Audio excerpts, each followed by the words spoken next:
Good to go. Mm-hmm.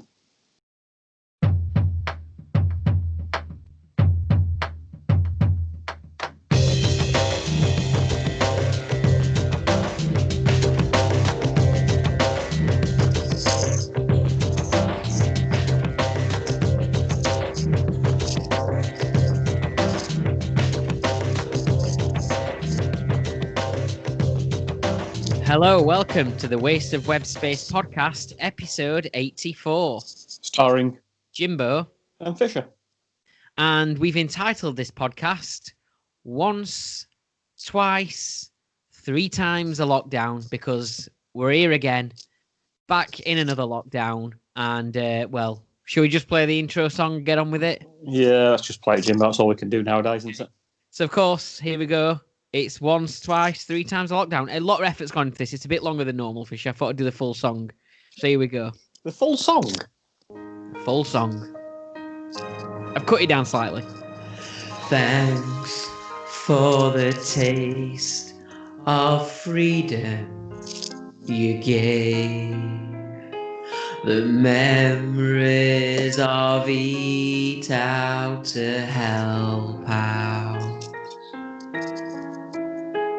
And now that we're back on our one walk a day, there's something I must say out loud.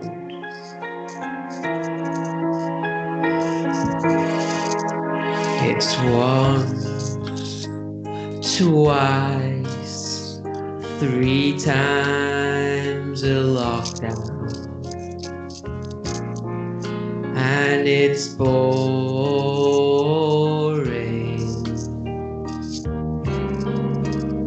Yes, it's once, twice, three times a lockdown. And it's boring.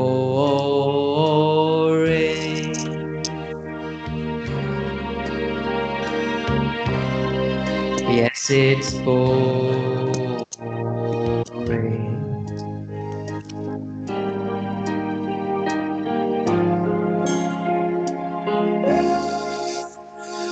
When we were together, albeit 2 meters apart, I miss it with every beat of my heart. To touch you, to hold you, to feel you, to need you. I'd even smell your farts. You're once, twice, three times a lockdown. And it's boring.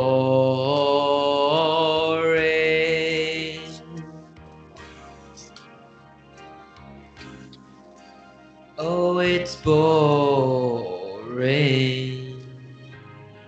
I hope you appreciate that one, Fisher. I went to a lot of effort there. Yeah, thank you very much. Very good. Apologies that I got bored partway through and started looking at my England cricket calendar from 2021. You got bored. You got bored straight away. Yeah, so I started putting some comedy glasses on from that's still left over from Christmas. Did you keep in the bit at the end of last episode where I was talking about this England calendar that I got and the women's team's appearance in it? I don't know. I don't know. I don't know whether it got chopped out at the end, but I can't remember. If you remember, I'd only noticed this right at the very end, but I might as well run through it again now. But if you recall, I was showing you my England cricket calendar from 2021 that my mother had bought me for Christmas this year. Did she also get you the last year's calendar? Is it her job to get you the latest calendar? Yeah, I've got a large collection of these England calendars. But so this is Joe Root's. That's in March.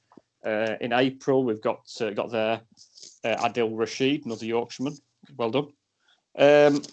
And I was mentioning a bit to you that there's no actual women in this calendar.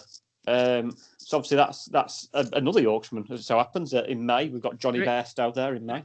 There is some old bats, though. There's a small back, good point. A bit naughty, and June, Ben Stokes, man of the match in the World Cup final. That's June. Ben Stokes, man of the match in the World Cup final, BBC Sports Personality of the Year in the year 2019. So you get 6 months, you get to June, still no women in this calendar, all just the men's team. And then we get just a little page here. The England women's team. Isn't that great? You know the slightly strange thing is, though? There's no calendar. No, there's no calendar on it. It's just straight to July next month. You've got Owen Morgan there. Sorry, Josh Butler there. They're just trying to tick boxes, aren't they? Clearly. Yeah, it's just you can just in that interim period on June the 30th, just before it skips to the 1st of July, get to see some women, and then you're on to the next month, and never have to see them again. Is this our sporting merchandise section, Fisher? No, it's just something that I noticed right at the very end of last episode, but I think you chopped it out. Can it be our sporting merchandise section? It can be, yeah. I don't know if you've noticed my T-shirt. It's written backwards, so I think it says on it, "I'm sexy and I throw it." So it's a darts T-shirt. It is, and it's been the World Darts Championships, hasn't it? So it has, yes. I bought this a while ago with the thinking when the darts are on, I'll wear it, and kind of got it on. So okay. There's a bit of sport merchandise for you. Do you have any more breaking news? No, not really.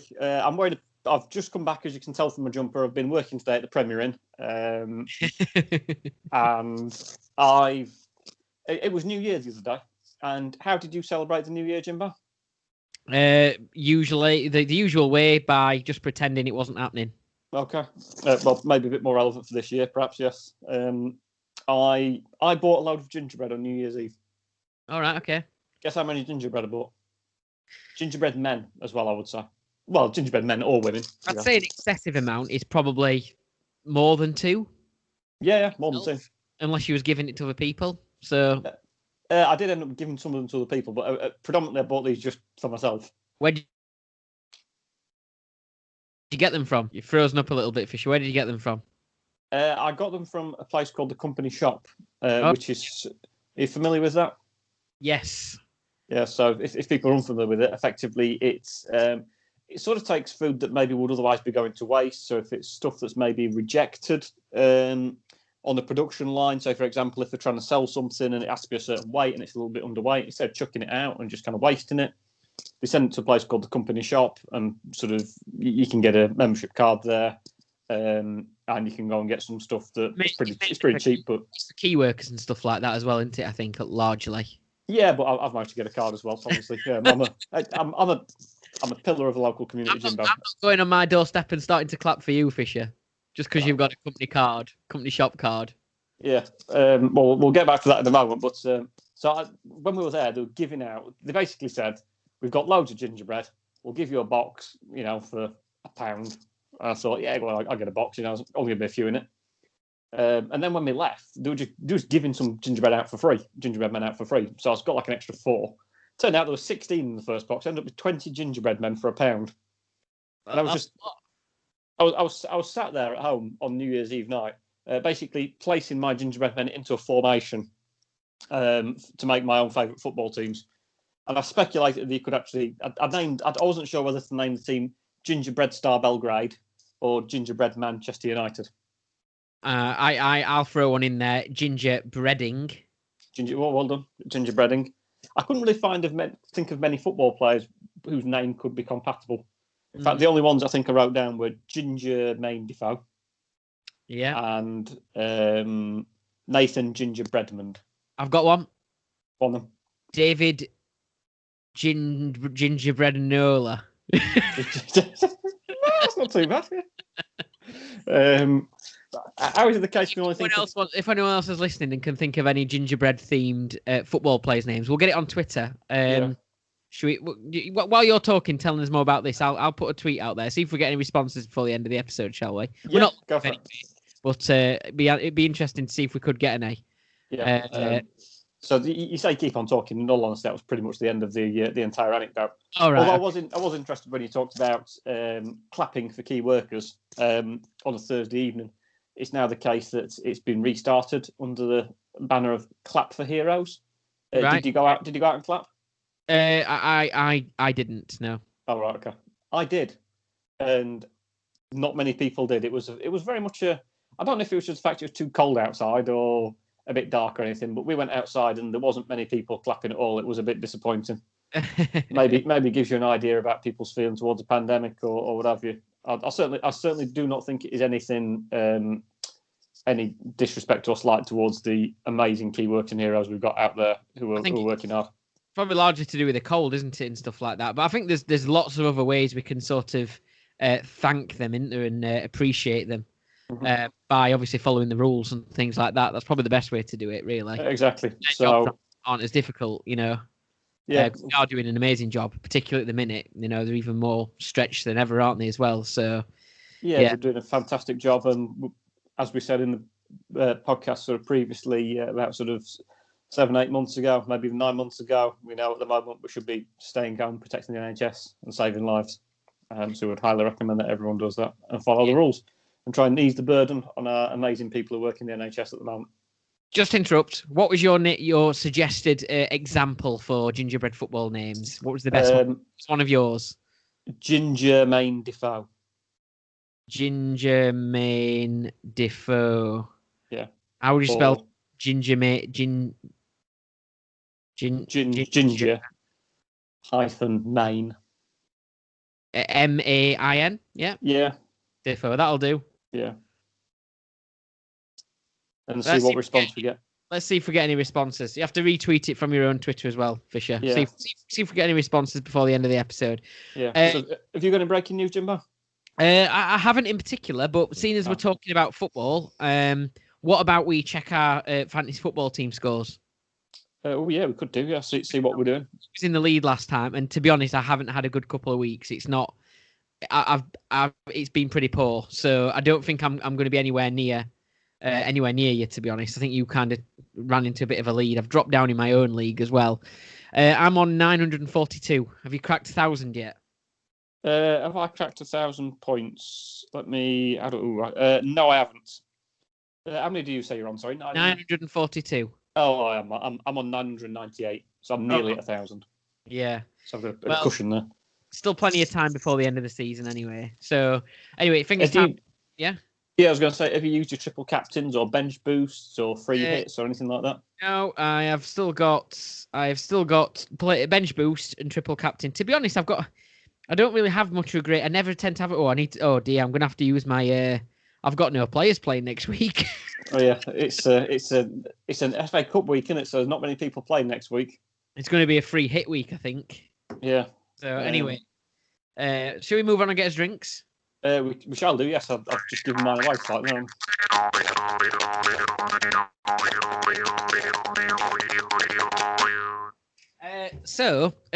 I mean, I have got a bit of breaking news. I suppose that is that my Ale and Audio podcast, daily podcast episodes, are back up and running as well. So very short little 10-minute things, really. A bit longer if you have the full music tracks in there as well. But if anyone wants to listen, hear a bit about beer and a bit about supporting local business and a couple of silly news stories and stuff like that, and a bit of recycled material from the Wasted Web Space podcast occasionally as well, or maybe things that didn't get quite into the Wasted Web Space podcast, then tune in, have a listen to that. That's on Spotify. Must be poor material if it couldn't even make it into this podcast, surely. Imagine how demoralised it must be for a news story to not make it into our podcast. So what have you got for Shiv? You've got something today, have you? Yeah, well, it's not dry. Well, it is dry January, but I'm not doing dry January this year. Instead, I'm doing Don't Leave Your Home January, unless it's in compliance with the rules that are set by the UK government. Under recommendation from the UK's Chief Medical Advisor and Chief Scientist.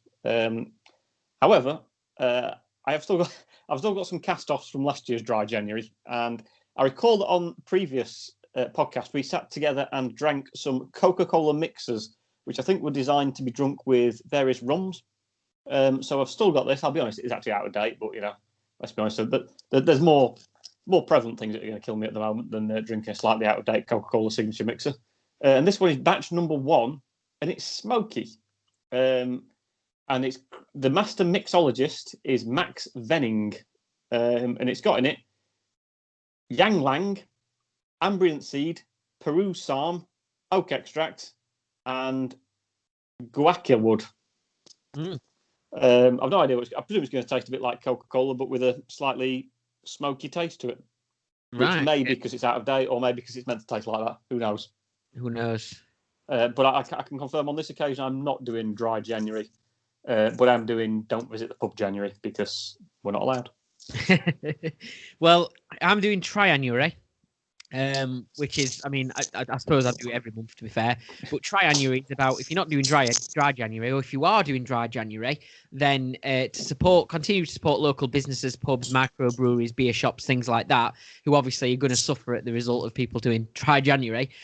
It's to encourage people to maybe stock up ready for February and get new beers in and try something a bit different and so on. Or if you're not doing dry January, then to actually try new beers. So what I've gone for is this one, and I got this from Penistone Beer Shop the other day. I went to Penistone Beer Shop in Penistone, obviously. Never been there before. It's only been open since November on Market Street in Penistone. And I got myself, they've got a nice selection of beers there, but I picked myself up an Abbeydale Brewery beer, which I've had plenty of their beer before, and it's called Isolation Session IPA.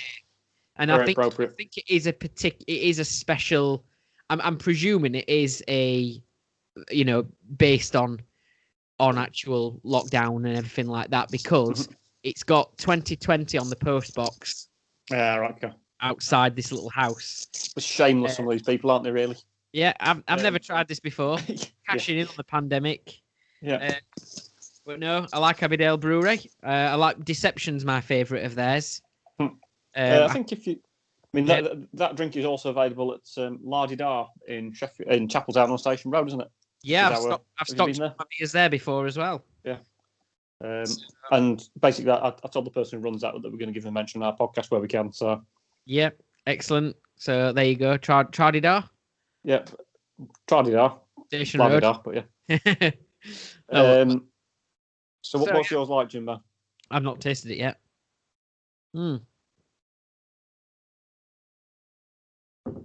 Very nice. Right up my street. This Coca-Cola's a bit. This tastes a bit strange. It's Coca-Cola with a smoky flavour to it. Yeah, I can't remember if we liked that last time we tried it or not. But anyway, this has got a blend of 7 tropical fruit flavours, apparently. A zesty and bitter finish. And I think it was originally brewed back in they started putting this together, doing this beer back in April last year. So yeah, it would have been as a result of lockdown and everything. I really like the new can designs that they do as well for their beers. And there's a really nice size can. It's like a pint size can basically, or just short of a pint, I think. But it's great, nice stuff. 440 millilitres, I think, is it? Is that right? Yes, I think so. Which is what?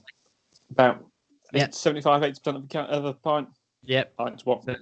568 mil. Just to let you know, this I don't think we did like it last time. I think that's something slightly different. This smoky one, in particular, it tastes a bit like someone has put some bacon fries in your Coca-Cola. Right. Will be is the best way I can describe that. Is that a good thing or a bad thing? It's not really a good thing, to be honest. I'm going to finish it off just out of politeness and respect for this. Obviously, you say we're doing our bits to support small businesses. So Coca-Cola, not sure if you've heard of them, could probably do with our help in this testing time. You're so commercialised, Fisher. Yeah, indeed, go in the commercial quite a lot when it's open.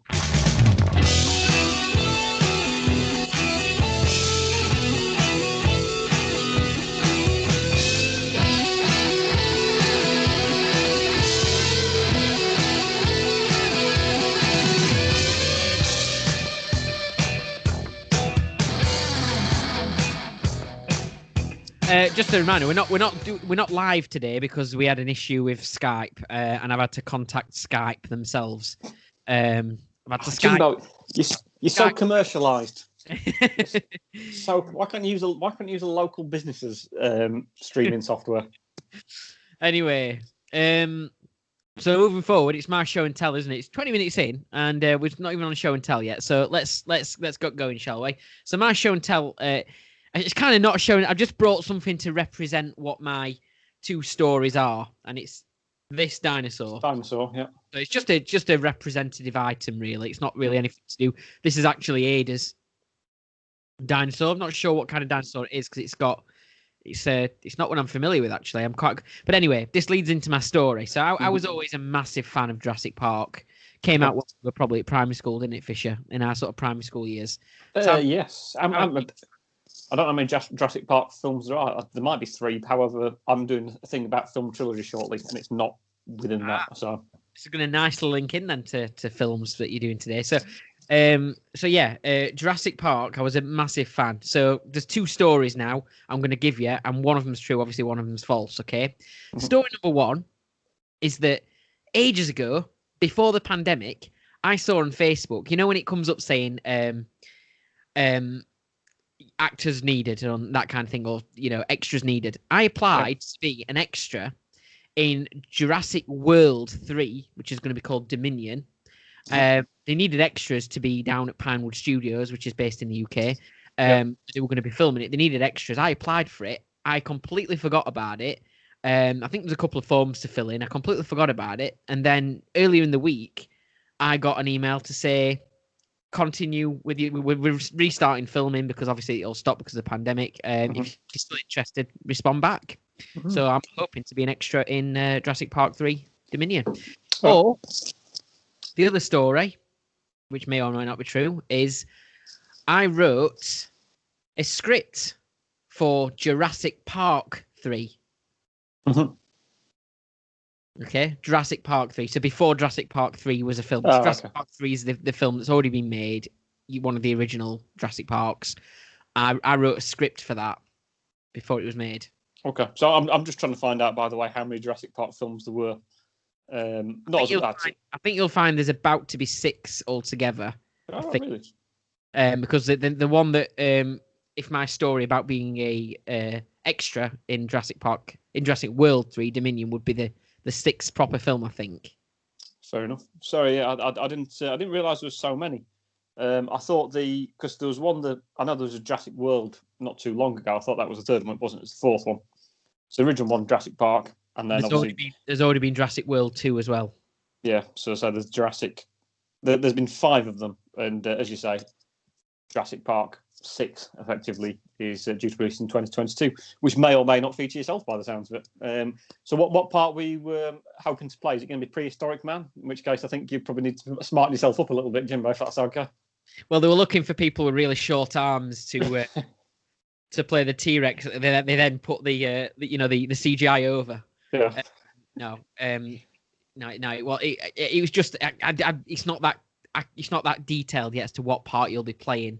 Whether just being someone in some sort of audience, or because if you know the film's Jurassic Park World and so on, but it's like a theme park that had dinosaurs and so on. So I don't know whether crowd or not 100% sure, but it's still whether that'll actually happen or not sure. Okay, so have you ever applied for any other extra work? Not extra work, no. I've only ever applied for game shows before. I've applied for one game show once before. All right, which game show have you applied for? Well, I could have used it in a future show or tell, couldn't I? But I think you might have known about it. Deal or No Deal. Oh yes, sorry, I did know about that. Yes. Yeah. On my 21st birthday, I had to go and audition for it. I didn't realise you got that far. We got categorized into different sort of sections. So depending on there'd be sort of for example, teachers. There'd be so many teachers in a team, or they'd have a team of teachers. They'd have a team of doctors. They'd have a team whatever. And I kind of got put in a miscellaneous section because of my role as working very closely with Sheffield Wednesday mascots and all that kind of. I got put in there, and I lost out to a bloke who. There was a snake handler or charmer in my group, and I was a bloke who was a henchman in Lock, Stock, and Two Smoking Barrels. All right. Oh, there you go. Well, you might meet him again soon in the Jurassic Park film. Yeah, if he beats me to that as well, I'll be fuming. Yeah. I mean, I don't think give me the role as henchman. Yeah. So obviously that's that, and we will see what happens on that. Obviously. How long was the delay then between filling in the initial expression of interest and hearing back from them? I reckon it was like about 2000. You know what? I think it might have been the end of 2000 or the start of the end of 2018 or 2019 when I originally filled it in, and I didn't hear anything for such a long time. Did you not ring up Steven Spielberg and say to him he's still making the film? I'm still interested. Oh, Steven. Yeah. Okay, so that's that one. Is it even him who still does the films? I don't know. The vast majority of my film knowledge has just been learnt this morning when I was compiling the quiz about film movie trilogies. I think it is his group of films, I believe. Jurassic Park is, but I don't know if Jurassic World's been, because obviously, the original Star Wars films were directed by George Lucas, but then not the newest ones weren't directed by, as part of his thing, possibly, or it was Disney, weren't it? So yeah, I didn't know whether it had changed hands now. I don't know whether Spielberg's involved in them or not. I don't know. Yeah, whether he can sit back and relax and not have anything to do with it, maybe. I don't know. In all honesty, I'm possibly trying to find out just now. So he no longer directs the films. By the looks of it, he only directed the first 2 films, and then other people took over after that. So there we go. So in the second, I can see that you're waving the dinosaur in front of the film, in front of the camera. So the second option was that you'd written a script for a third Jurassic Park film. Jurassic Park 3, yes. Jurassic Park 3. I'm assuming this wasn't used because I don't recall you ever getting a writing credit for it. No. What happened? How long was the script? How long was it? Yeah. Probably about a good six A4 pages. It had drawings and everything. I did some drawings. I think I don't have to break it to you, but I think they normally got their own cameras to shoot their own things. They've got actors who can play. I needed to demonstrate what I was after. Yeah. So how old were you when you wrote this? Oh, this is a tough one. I reckon I might have been about 9 or 10 ish. Okay. Yeah, sounds fairly plausible, I suppose, really, in terms of the timings of the Jurassic Park films. Was it just something you did in your own time? Was it a school project? I did it. It was done in my own time, but it was done with somebody else. So Scott Taylor, who was a school friend of ours, and a good friend with Scott Taylor. And I saw him in the woods actually the other day when he was walking the dogs. Okay, good job. What were you doing in the woods? I was walking my daughter. All right. Okay. Yeah. Ran up to me, dog, jumping all over the place. Yeah. Said to her to get down. Yeah, putting muddy paws on you. Yeah. So. But I think what happened is he took the story home, did a bit. Then I took the story home, did a bit. We both did a bit of drawing, both did a bit of story writing. Put together a script. And it was sadly rejected by Hollywood, by the sounds of it. I don't know if we ever actually sent it because we thought, this is too good to send. We don't want our ideas stealing. So what happened to the script? Where is it now? I don't know.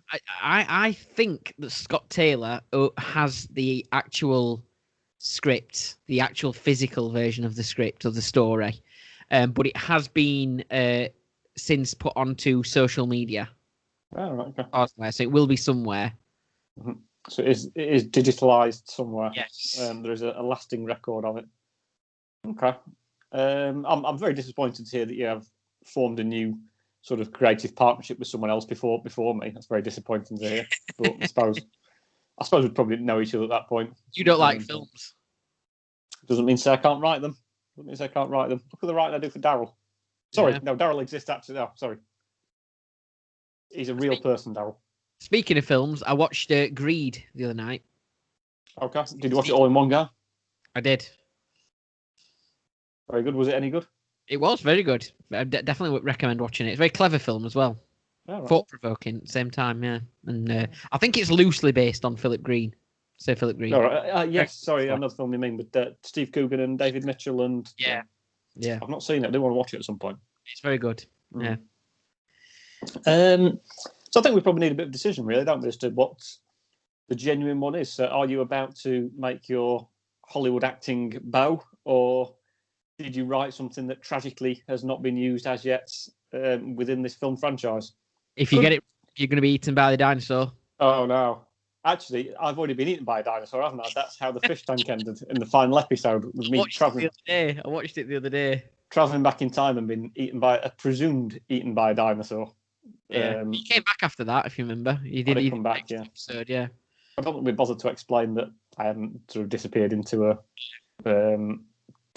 into down a dinosaur throat. I think that started with me walking into your wardrobe and it pretending to disappear into a portal to the into the time traveling machine. So I'm going to say that you wrote a script for Jurassic Park 3.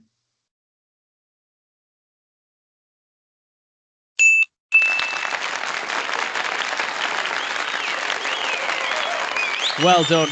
Yes, I did, and there is evidence of this on social media.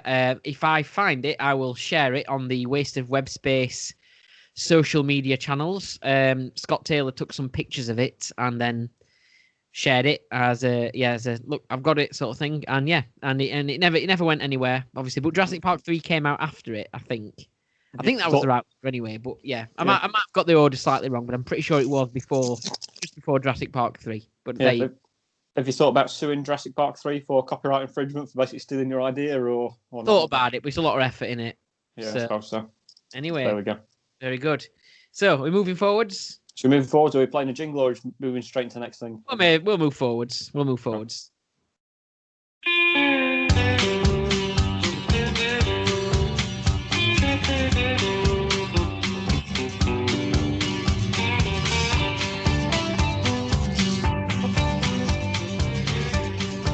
So, from talking a bit about movies there, you're going to do a movie quiz for us, is that right? A movie feature? Well, first we're going to talk about a different kind of movie, aren't we? Just to try and boost our listener figures, we're going to talk about a celebrity sex type again. Okay, right, okay. Of course, yeah. And guess who I've got to talk about this week? No idea. Her first name is Amy. Guess what her surname is? No idea. Fisher. Oh, right, okay. Amy Fisher. Not that I'm aware of.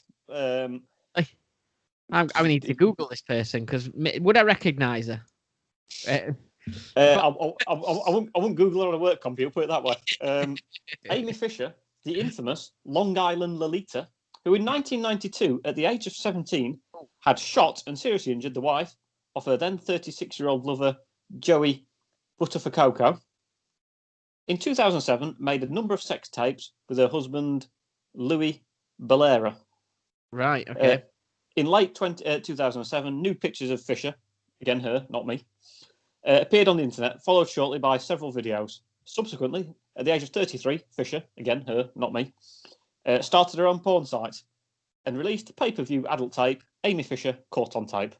She then commenced a tour around the United States, working as a stripper. Right. So, have you Googled her? I have, yeah, just looking at pictures. I don't recognise her, to be honest. So she's not in anything I've watched, any films or anything like, proper. I don't know if she only became famous for shooting her lover's wife. I don't know. But nonetheless, that is a celebrity sex type. Sounds less like a celebrity sex type as it does sort of actually making her own career, which I think seems to be the case with certain people. Because more often than not, celebrity sex tapes are kind of made, I believe, purely for personal use, and then they happen to get leaked later on, as where it sounds a bit more like to get leaked. Oh, we're a bit short on money this month, aren't we? Yeah. So what have we got? We can make it up. Should we leak it and tell a few stories about it afterwards? Indeed, I think. We first started this feature after talking about the Hulk Hogan sex tape, didn't we? Yeah. But wasn't it the case that the website that sort of leaked that got sued by Hulk Hogan and effectively was declared bankrupt because of it? Just about, yeah. So Gawker, I think, the website. Yeah. Off the back of that, so there we go. Now, I don't know what our last podcast was tagged as, but we had quite an unusual amount of YouTube views as well compared to normal amounts of YouTube views. So we didn't talk about any sex tapes last time, but something sparked some interest. Perhaps someone searched video with no mention of celebrity sex tapes. That's what came up. Who knows? Possibly. So there we go. So that's our sex tape bit. And now we're going to go on to less pornographic movies, if that's okay.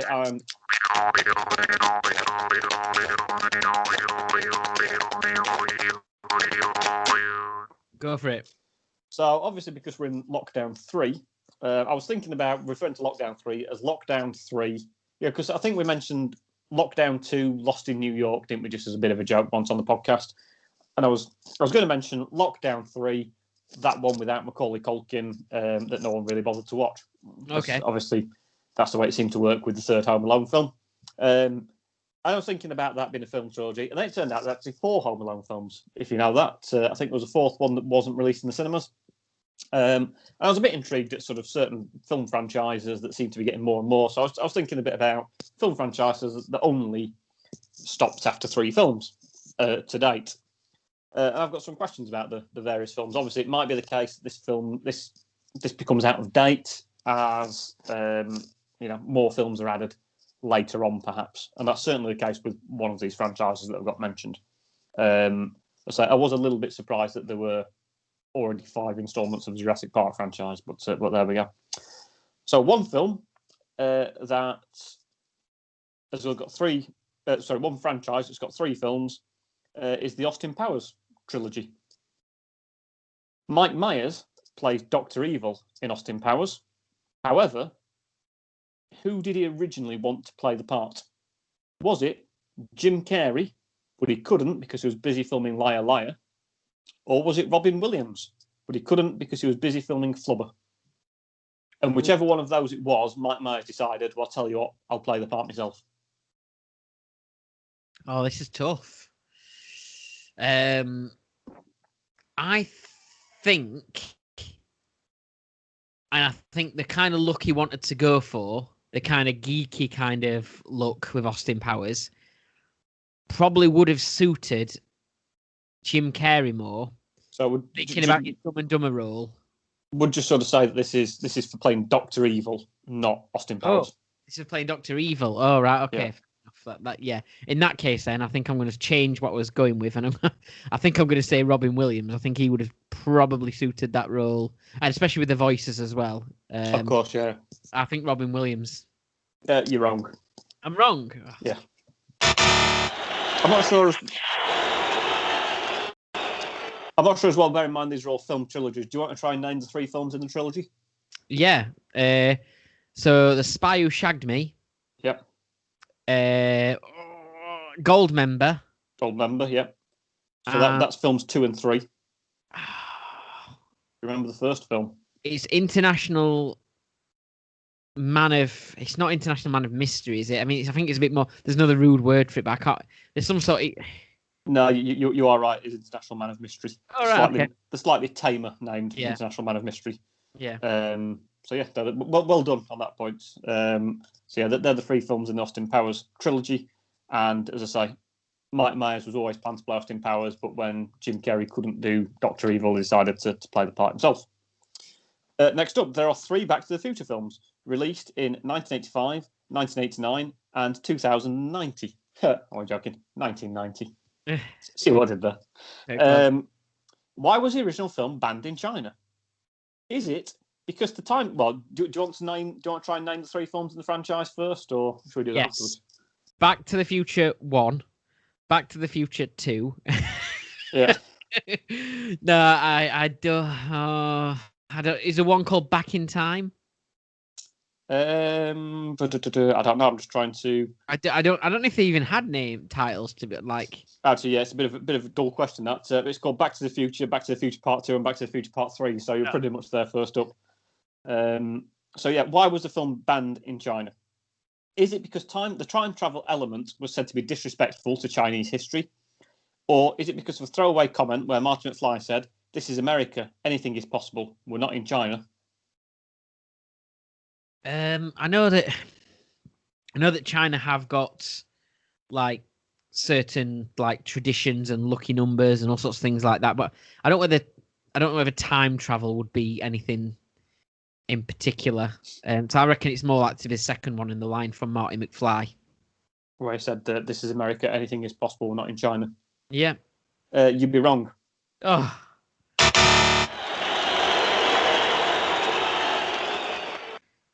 Okay, next up. There were 3 Lord of the Rings films. I'm not sure if you want to try and name the 3 films. The Ring? Not quite. You're close. Oh, the This I don't know. The Lost Ring. I don't know. I'm not going to get this one. I'm afraid. It's the Fellowship of the Ring is the first one. Okay. Not sure if you know the second one. No. It's the Two Towers, and the third one is called The Return of the King. Released in 2001, 2002, and 2003. And what did Peter Jackson do after filming? Is it the majority of the film was filmed in the mountains of New Zealand? After the film's finished recording, and because of the way that he supported the local area, an area of the Tongariro National Park was renamed Jacksonville after director Peter Jackson. Or is it there were 2 rings used in the filming of the film The Fellowship of the Ring? He gave one each to the 2 actors who appeared in the films, and they both thought they were the only one to receive the ring. Now, I've heard of Jacksonville before, but I think that's because there's another place called Jacksonville, maybe in America or something. I think there's a place in Mississippi called Jacksonville. Yeah. Give me a complete guess. I'm going to say that it's number 2, and he gave 2 different actors a ring, telling them both that it was the only one. Is that right? Yes, that is correct. Is that the right answer as well? Yeah, that's the right answer as well. Hey, there we go. A ring was given to both Andy Serkis, is he called? I think, who played Gollum, and Elijah Wood, who played Frodo, I think. Yeah. I don't know if he made it out like they were the only ring, but I think they certainly thought they were the only one who got a ring. Mm. Was Orlando Bloom in there? Yes, I believe he was, but I'm not. Actually, was he? I think he was. Yes, although I don't quite know which character he played. Who played Frodo? It was Elijah rather than. I think it was Elijah Wood. Yeah, Orlando Bloom is in it, but I'm not too sure exactly which character he plays off the top of my head.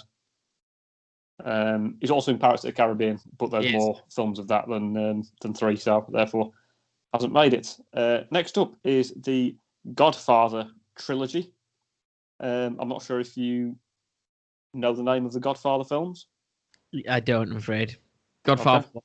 Godfather 2, Godfather 3.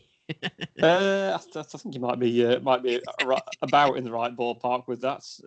I'm just trying to rapidly try and work out what the names of the films are, but never mind. If I do happen upon it, I'll let you know. I suppose it could be Roman numerals, with it being Italian. Could do, yeah. Good point. But yeah, there were 3 of them by the sounds of it. Let's see if I can find it. Never mind, it's not that important anyway, is it?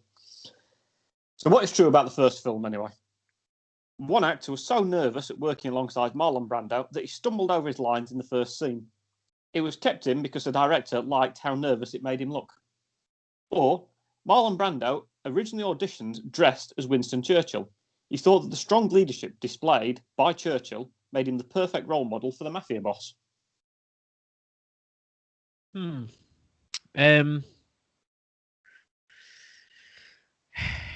So I reckon it might be the first one, and that the intimidation thing was an actual thing, and they decided to keep it in. Okay. So you think that he was nervous just being alongside Marlon Brando? Again, by the way, you are right that it's got the Godfather Part 2, and the Godfather Part 3, with the unimaginatively named films within that trilogy. So you think it's the first one that someone was nervous in front, not Marlon Brando? I reckon so. And you'll be correct. Well done.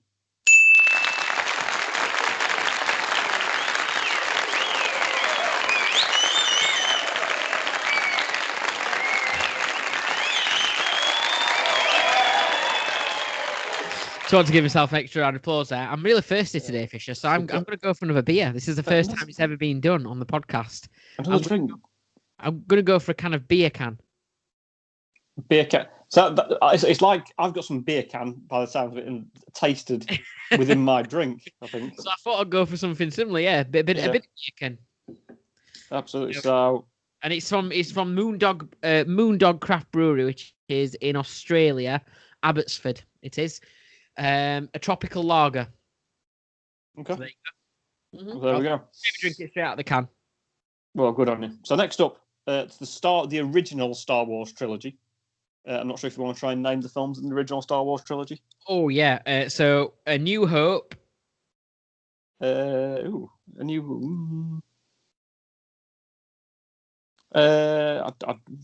original Star Wars. I don't know. I'm not too sure on that one. Oh, yes, sorry, yeah. Sorry, I think it's sometimes called Star Wars, but also, yes, sometimes referred to as A New Hope, so yes. Oh, yep. Yep. Number 2 was Star Wars Empire Strikes Back. Yep. And number 3 is Star Wars Return of the Jedi. Correct, well done. Yes. First one in 1977. And last one through 1983. I've just tipped this tropical beer can all over my t-shirt, by the way. Oh, well done. So, not so sexy, and I throw it. Right. Sexy, and I throw it all over myself by the sounds of it. Exactly.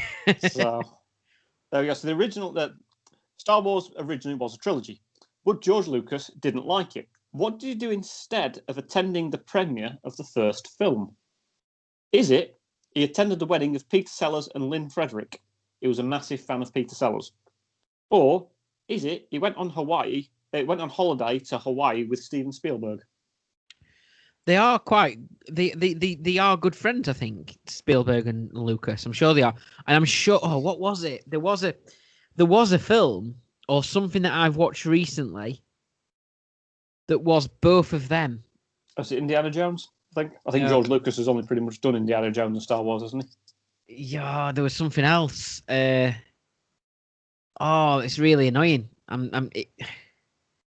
There was a film I've watched recently that was both a Lucas and Spielberg thing, and it could have been something maybe to do with Christmas. Maybe might have been a Christmas film. Let me try and quickly run through George Lucas's film career.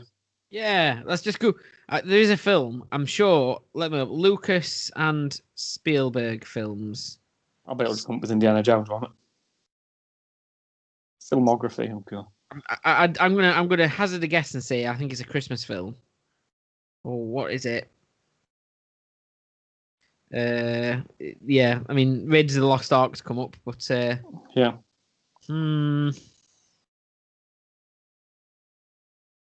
Oh, I don't. Yeah, I don't know. I mean, it wasn't the Grinch, was it? I don't know. Wasn't he involved in the film that David Bowie's in, that Labyrinth? I think I vaguely remember. Oh, maybe. But I don't know. I don't know much about his career. As I think he's very much focused on the two franchises, Indiana Jones and Star Wars, I believe. But there we go. So, have you got any thoughts in terms of actually answering the question that I asked? So I reckon it was. I think he's good friends with Spielberg, so I reckon it was that one. You went to Hawaii with Steven Spielberg? Yeah. You would be correct. Well done. Who is Peter Sellers, by the way? Just remind me. Peter Sellers used to be in the Goon Show. He, back in the sort of 1950s and 60s, well-known British sort of comedian, film actor. I think he was involved in the Pink Panther film. Dr. Strangelove, I think, was one of his films. He had the famous line in that film saying, "No fighting in here, please, gentlemen. This is the war room." But yeah, very good, very talented man was Peter Sellers. I think he led a bit of a playboy lifestyle as well as being a comedian who did stuff on sort of the BBC light entertainment services it was at the time, alongside Harry Seacombe and Spike Milligan, I think, in the Goons. Yeah. So apologies there to anyone listening for probably the most boring 30 seconds of the podcast that we've ever done, but never mind. Next up, the Matrix films. Okay. Do you know the films within the Matrix trilogy? Is one called Matrix Reloaded or something like that? I think it is, yes. The second one is called The Matrix Reloaded. The first one is just called The Matrix, to be fair. That's The Matrix. Yeah, it might be the only one I can get. Okay, so it's The Matrix, then The Matrix Reloaded, and then The Matrix Revolutions. Okay. There is a fourth one due to be released next year. However, at the moment, there's only 3 of them, so I can legitimately ask a question about it. So, what is unusual about the filming of the final 2 Matrix films? Is it they are filmed back-to-back and released in the same year, just 6 months apart? Or is it the third film was released on the 3rd of November 2003 at 5 p.m?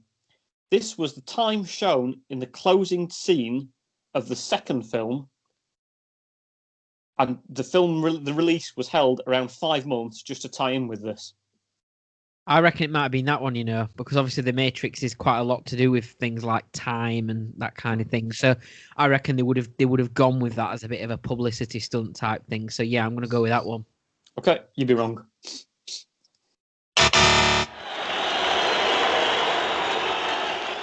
Yeah, they were filmed back to back, and they were released only 6 months apart, which is quite unusual for film sort of sequels and releases and what have you. You'd normally expect them to have a bit more time apart, but I suppose it depends. Some films. There was another film at the same time that was about to be released as well, weren't they? But they spotted it and decided to move it because they didn't want to obviously clash with another big popular film, and that would have affected ratings and so on. So they dodged a bullet there. Hey. Yeah, I mean, the person had to deliver the tape to get it in ready for the film release, and just went. It was going to go sprinting down the corridor, but there was a very clear rule within the building: you can't run down the corridors. But it turned out it was all right because he could just run on the walls of the corridor, so it was fine. So there we go. Anyway, next up, there are 3 Despicable Me films. Where does the main character's name Gru come from? Is it from a growth hormone, which is shortened to GRU, and this indicates Gru's very large size? Or is it from a Russian intelligence agency, which indicates that Gru may be a former Russian Secret Service operative? Now, I've seen them. I've seen the first one, but I don't know if. Well, part of the first Despicable Me film, and it's voiced by Steve Carell, by the way, and I am a massive Steve Carell fan. I think he's hilarious. He's a brilliant actor, comedy actor. If you ever watched The American Office before, but it's brilliant. Like, I've only seen bits of it. It's amazing. I mean, I love The English Office, but The American Office, it's just a different sort of thing completely. You can't really compare the two, but yeah, Steve Carell in that is. Compared to what Ricky Gervais does, Ricky Gervais is very good at making you like really cringe and not really like the guy or kind of like feel a bit sorry for him because he's so awful. With American Office, Steve Carell makes you like love this really bad boss. He's a really lovable character, and he does it in a very clever way. Really good. But anyway, I'm gonna say then that it's just tough. I remember watching it, but I can't. And I don't think he's Russian. So I think he's from somewhere like, I don't know. He's not Russian. He's something else. So I'm going to go with the other one that is from some sort of growth hormone or something like that. The GRU is a growth hormone. You'll be wrong. It is a Russian intelligence agency. He tries to steal the moon, doesn't he? I know that. I know he tries to steal the moon. Yeah. His big plot sort of thing, yeah. I think it's got I think the Minions, they've got their own spin-off franchise as well now, by the sounds of it. That seems to be all there is with films nowadays. It's just sort of long-ending franchise stories. I don't watch many films, although I saw a few years ago, I went to the cinema to watch, what's it called now? The J.K. Rowling films. Is it Fantastic Beasts and Where to Find Them? Which is part of the J.K. Rowling Wizarding World franchise. And not really much happened in the film at all, really. You just knew it was part of like the first instalment of a longer series. It was quite disappointing.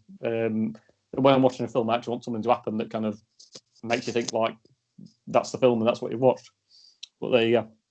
Anyway, Ben Stiller is in a film where he meets various parents. Do you know the names of the films? Yeah, meet the parents. Meet the parents, yeah. Meet the Fockers. Yeah. Meet the Little Fockers.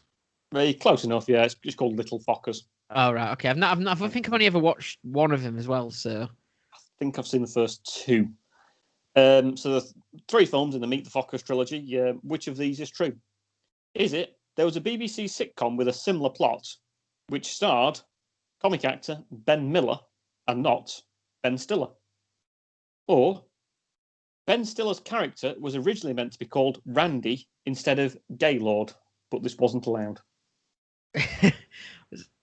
So it was meant to be called Randy. Yeah. But he was called... so Ben Stiller's character in Meet the Fockers is called Gaylord Focker. So... If you were aware of that. So are you saying that Randy wasn't allowed, but Gaylord was? Yeah. I don't know. Obviously, they want to obviously give him an embarrassing name, and I think first up they want Randy, but weren't allowed to do that. Yeah, but I would have thought it'd been the other way. I thought they'd have got away with Randy compared to Gaylord. Well, Gaylord's a name, isn't it? Gaylord, is it? I think so, yeah. Is it really? I don't know. I don't invent these films, do I? Or did I just make the answer up? Who knows? I don't know. Yeah, but surely. But Randy's an actual name. Well, yeah, but his surname's Fokker, isn't it? We're called Randy Fokker. I think Gaylord's a little bit more offensive, but this was the early 2000s. Could say a lot more things in those days, couldn't you?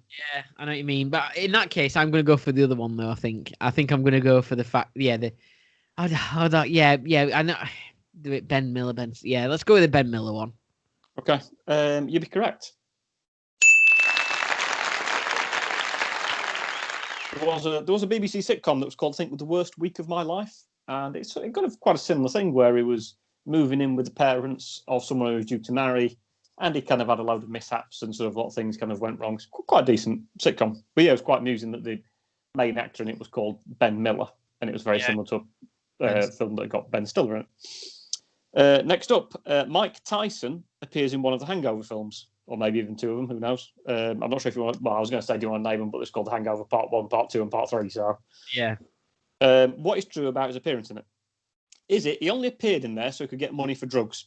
And he said appearing in this film convinced him to change his lifestyle. Or he appeared whilst on remand from prison, and certain scenes that he was due to appear in had to be rewritten because he had reoffended and was sent back to prison. Oh, well, I mean, he has changed his. Well, I don't know if he has changed his ways, but he's been back boxing, hasn't he? Some sort of special boxing thing he's been doing, like a comeback sort of thing. I believe so. I mean, I'm not a massive boxing fan, but it does seem to be the case that anyone can have a go at doing a bit of boxing if they fancy it nowadays, including YouTube celebrities and all that sort of stuff. Do you remember Ricky Gervais once had a boxing match? He was once in a. I think he won, which is quite unusual. He did. He boxed. This was years ago. The celebrated boxing was a bit of a thing, wasn't it, on BBC, like for sports relief and stuff. And do you know who he fought against? I forgot. It was someone who was married to Anthea Turner, I think, called Grant Bovey. Oh, right, okay. And I think Ricky's nickname was Ricky Balboa Gervais, wasn't it? Was it? Right, okay. Yeah. Let's go then. I think it was the one where he changed his ways after appearing in Hangover. You'd be correct. Well done.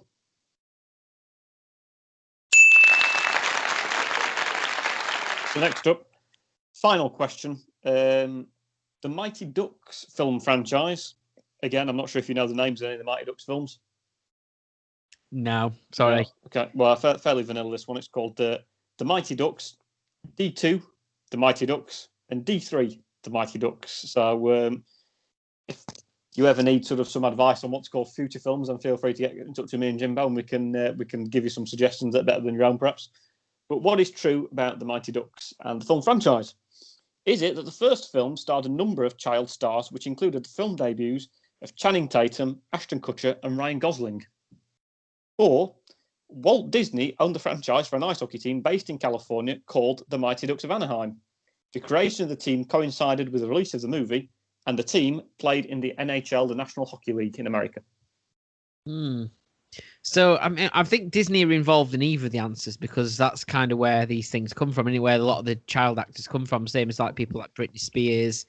Possibly, is it Ariana Grande? She from Disney as well, maybe? I can't remember what the name of the club that's Disney Club, Britney Spears and Justin Timberlake and all that sort of stuff, yeah. So I think the Mighty Ducks were around a lot before that, though.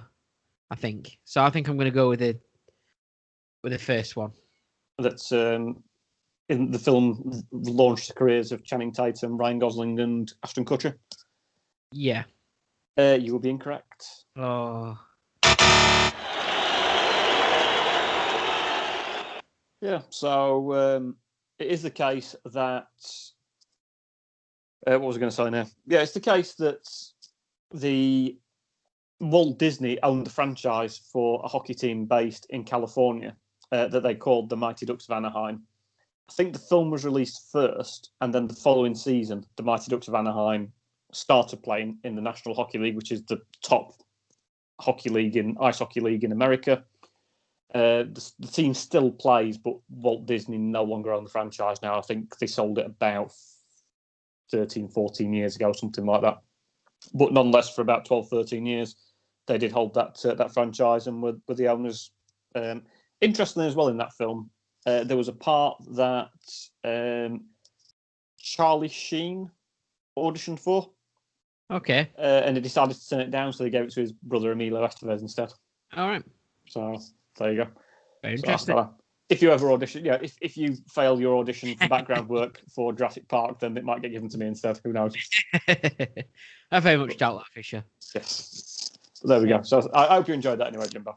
I did. Especially knowing that you're not really much of a film buff yourself, are you? So it was good of you to put together a film quiz for me. Yeah, I would say researching that was a lot more difficult than I thought it was going to be. Is that a quiz you're going to be recycling and using somewhere else? It isn't. No, I did that this morning. I thought with us being in the third lockdown, there'd be various things about sort of things that happened in threes, but there wasn't really. But never mind. No, that's fine. Good stuff. Right. Time for a word from our sponsors. I think Daryl's back. He's changed his job again. Here he is. Danny LaRue, 52. Danny LaRue, 32. Key to the Door, 4. Three Fat Ladies, AAA. I Put My Hand in a Beehive, 45. Paul Daniels Magic Tricks, 36. Archbishop Desmond Tutu, Sounds Like 11, 7. Sounds Like 11, 11. There's a cat stuck up the tree, 33. Oh no, I've got dog shit on my shoe, 62. Because I've got dog shit on my shoe, I'm going to have to clean the floor, 84. Place where the complete and utter inability to have a clear, coherent plan and a slow decision making has led us to having the highest COVID death toll in Europe, number 10. Hello, it's Daryl, and I've got a new job. I'm no longer working as a refuse collector after some confusion when I said, "Where's the bingo?" I got a job here working as a bingo caller. I'm loving my work here, and my local bingo hall is something of a mecca for tourists.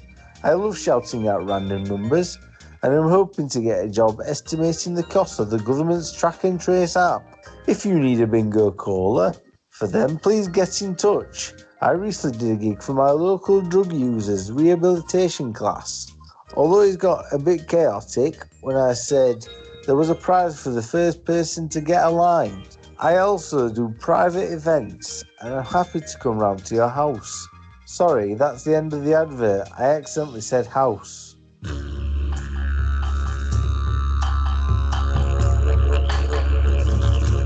You got to give it to Daryl. He does try, doesn't he? He puts a lot of effort into that. It's a shame he has to change jobs every week. It is, but he keeps finding new ones. That's the good thing. So we're going on to news now, Fisher. And yeah, on to the news. So, what we want to talk about? Obviously, we're into lockdown 3. That's the main thing. So, and it's so funny. I saw the other day, like on the BBC website, it was taken from somebody who they interviewed in Liverpool, saying, "Oh, it's really, I'm really sad about it being in lockdown 3 and all that kind of thing." And it might not even be in Liverpool; it might be somewhere else where going from tier 2 to lockdown's awful. Like they were really upset. Hold on a minute, hang fire, just 1 second. Here we are in South Yorkshire. We've been in tier 3 since, is it the start of November? Was Something it? like that, yeah. Very early November. Then we were in lockdown for a month. Then we went back into tier 3. And then when we thought we might be crawling back out of it, we're back in lockdown. So we've technically been in more or less a pretty much full lockdown, haven't we? Since the start of November now. I mean, look at this. Just look at this. So I'm not having somebody on the news saying, "Oh, it's awful going from tier 2 to full lockdown." Like, no, it wasn't, because you got to go to the pubs again probably and got to do this and that. And here we are. Oh, I don't know. Yeah, you got to go to the pubs. You got to have sort of a Scotch egg or a pork pie with your beer. So, I mean, it sounds have a pint of substantial meal, which I saw on a couple of beer taps in certain pubs, which was quite clever. But no, it's the right thing to do, isn't it? Like, obviously this new variant and everything is wreaking havoc, and the NHS is bombarded, and it's the right thing to do. It's just really just really really difficult, isn't it? It is, yeah. I think all we can do is play our part and follow the guidance, follow the rules, protect the NHS, stay home. It sounds like the government came up with it. We're not footballers, so we can continue to play our part and follow the rules. We are not going to go on tape and tell people to follow the rules and then have a New Year's Eve party where we invite fellow footballers round. Which people do that, but don't be that stupid that you put the photos on Instagram or on your Instagram stories and that sort of stuff. I mean, what's wrong with these people? Yeah. But yeah, as I say, it turns out that the government had a very, very strong, coherent strategy, which involved if you wanted to go to the pub and you wanted a pint, you had to make sure you ordered a pie as well at the same time. But that appears not to have worked. I don't know why, but it's just not quite being as successful.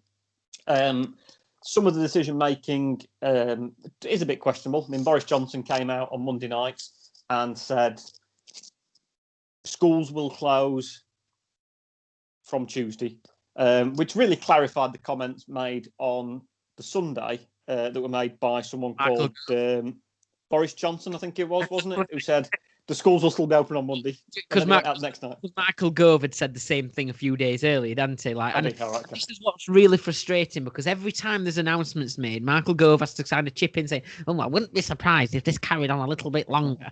Or before something gets announced, it's obviously going to happen. Michael Gove's there saying, "This was not going to happen. It's not going to happen," and it does.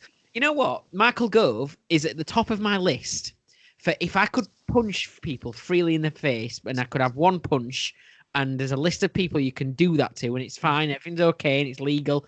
Michael Gove's on the top of it. He's got one of those faces that just needs it, hasn't he? Like, he's a very frustrating individual. I don't know what you're talking about, Jimbo. I'm a very pacifist kind of fellow, and I wouldn't advocate going and punching people in the face, least of all senior politicians. So if our podcast gets banned for the hate speech that you're sort of... Not hate speech, I'm just saying if he was like a ticket, it says this person will not get hurt from, which is unfortunate, from a result of a punch in the face, punch somebody in the face. Go, please. Straight, no messing about. I do like the idea that you think that by you punching someone in the face, you're actually going to hurt them in the first place, but, Yeah. It's optimistic. But yeah, kids ultimately went back for one day. I mean, it's just typical Boris Johnson, though, really, isn't it? First up, he said things were safe. And then he came out the next day and said, sorry, they're not safe. And then he just blamed the children. I mean, how many times do you have to say that, Boris? Yeah. He said, look, schools are perfectly safe. The issue is people mixing in schools. Oh, okay. So the buildings, the walls, the bricks, the chalkboard. No, I don't have that. The whiteboard, the computers, the dinner ladies walking around, and the food. They're all safe. It's the people mixing. I mean, people have to mix in schools. It is. You do see a lot of numbers kind of banded around, and it is fair to say that you probably the chances of your child kind of catching COVID and becoming very, very ill as a result of being at school are quite low. And I think it's probably more likely that a child would die, would drown in a swimming pool than they would sort of die from catching COVID.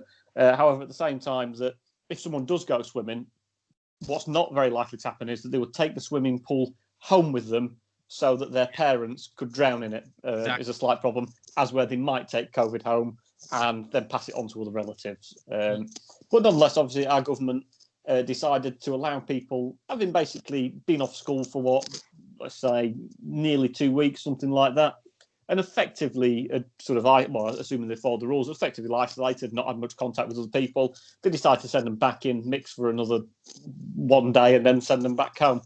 The thing, why was that not thought about before? Like, they knew that schools would they knew that Christmas Day is on the 25th of December. Everybody knows that, okay? I think 25th of December. They knew that this first day back at school for a lot of schools, not all, but a lot of schools, was the 4th of January.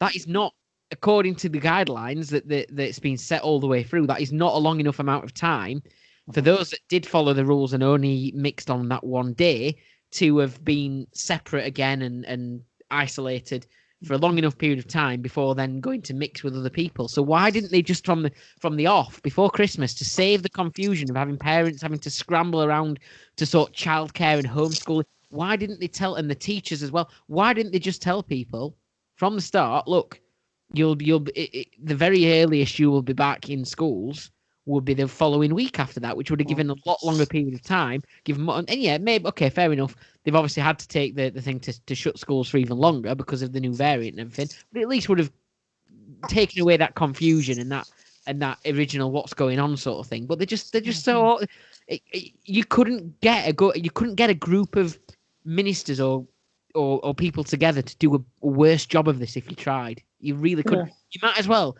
have another one half of the Chuckle Brothers aren't there anymore, but you might as well have had them doing it because it's just not being done properly. Yeah, I mean, we don't want to talk about politics too much. I think we should move on, and I think we should stop talking about these blonde-haired crackpot leaders who can't really run their country properly. So, what do you want to talk about now, Jimbo? Talk about Donald Trump.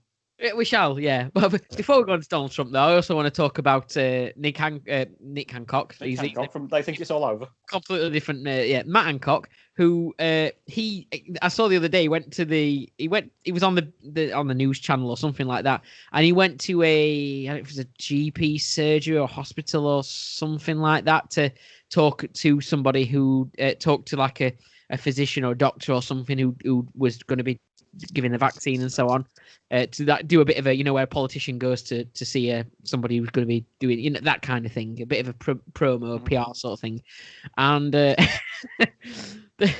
and the person they were interviewing, this physician or this pharmacist or doctor, whatever, said, "Well, we haven't actually got the vaccine yet. There's been." So it's like again, they can't even get the PR side of things right either. Was that visit planned by the same person who moved Donald Trump's press conference to the Four Seasons Total Landscaping in Philadelphia that time? Yeah. But yeah, it's strange times we're living in. And of course, as we mentioned, the President of America, Donald Trump, wound his supporters up so much. His solicitor Rudolph Giuliani said that we want to fight this via combat. And then later on that day, thousands of protesters stormed the US Congress building in probably one of the most shameful attacks on democracy that I've ever seen, certainly, particularly from a country that sort of classes themselves as the land of the free and the American dream and all that sort of stuff. Everyone has their democratic right to vote, and everyone's vote is equal, which is a great thing about the democracy that we live in, and we have the freedom to sort of speak as we like. They decided to very much attack that, and at which point Donald Trump said, well, that's not quite in my name, is it? I didn't tell him to do that, despite the fact that he generally, I suppose that kind of what happened last week was such a defining moment, really. That the really sad thing is it almost detracts away from the 4 years worth of completely and utterly bonkers things that he's done. They're just going to fall by the wayside now because of this. And I think that's a shame. It's just so noticeable and so bad. It really was. And I think at least 4 people died. And those 4 people's deaths, in my opinion, are directly attributable to the president, whose kind of mobilisation of his people and the rhetoric that he used. What happens as a result of this, and where what is what's going to have happened in a year's time? Will Donald Trump face anything for this? I don't know. I mean, has he played it very carefully? Is he? I'm sure. I think something like that, but I don't know a huge amount about the legal system. But I think normally people can sort of get off from crimes basically if they are completely clinically insane. So I think it might be okay, really. To be fair, most of the protesters said that they only stormed the building because they were looking for about 11,500 votes to help him win the election in Georgia. But this is a man who has consistently claimed that there has been what's the right word for it? There's been fraud within the election process, and there has been no substantiation of this. And don't get me wrong, in terms of postal ballots, there probably is a very, very, very small amount of voter fraud. However, it is so insignificant that it wouldn't impact an election in so many states. Didn't Biden than it originally looked, and I think maybe Donald Trump was looking at it. It was quite close, but then as it kind of showed off, it was obviously, but he won by quite a lot. So, but he wasn't making those claims, was he? Because it's Donald Trump, and he's all about image and well, being Donald Trump. So he was never going to go quietly, was he? Yeah, he's been kicked off of Twitter now, and he said that he might go and create his own platform to talk on, his own social media platform, which I think would be great. So he could come up with he needs to come up with a name that's like Twitter, his tweets. It's some sort of sound. So he could come up with something that that might help. Could he call it Trump? Yeah, I just trumped, and that's what wouldn't that be perfect? Yeah, it really would. Please, by all means, get his. I mean, let's be clear. Over 70 million people voted for Donald Trump in the US election, and that's a fact that he said on a number of occasions. 70 million people voted for me, and he's absolutely right. They did. The slight problem is that more people voted for Joe Biden, and he got more electoral college votes, and therefore has won. I mean, it's a bit like the Brexit vote. Sort of, some people say that it's the biggest electoral result in UK election history, and they're absolutely right. It is. Yeah, more people voted for that. That's undisputable. The biggest difference there is that it was a very, very, very fine margin with Brexit, weren't it? Which was always a division, and obviously the fact that they voted without anything in place to vote for, effectively. Was a difficult thing, but anyway. Yeah, there is that, and to be fair, the margin between Biden and Trump wasn't particularly massive. I think it's probably a similar thing, about 52% to 48%, something like that.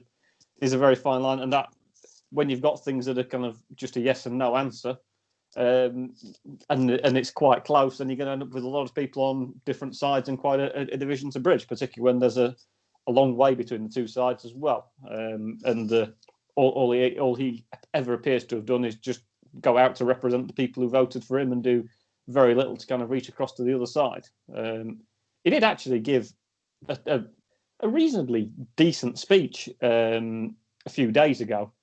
I mean, because he's been kicked off of Twitter, he now, I was going to say he doesn't have a platform to speak on, but instead what he just has to do is use what every other president has used in the UK, in US presidential history, which is just speak from his press conference room. I mean, and invite the media there. I mean, I know it's a novel way of doing it, but just has to go back to the old way. It's in 140 characters, though.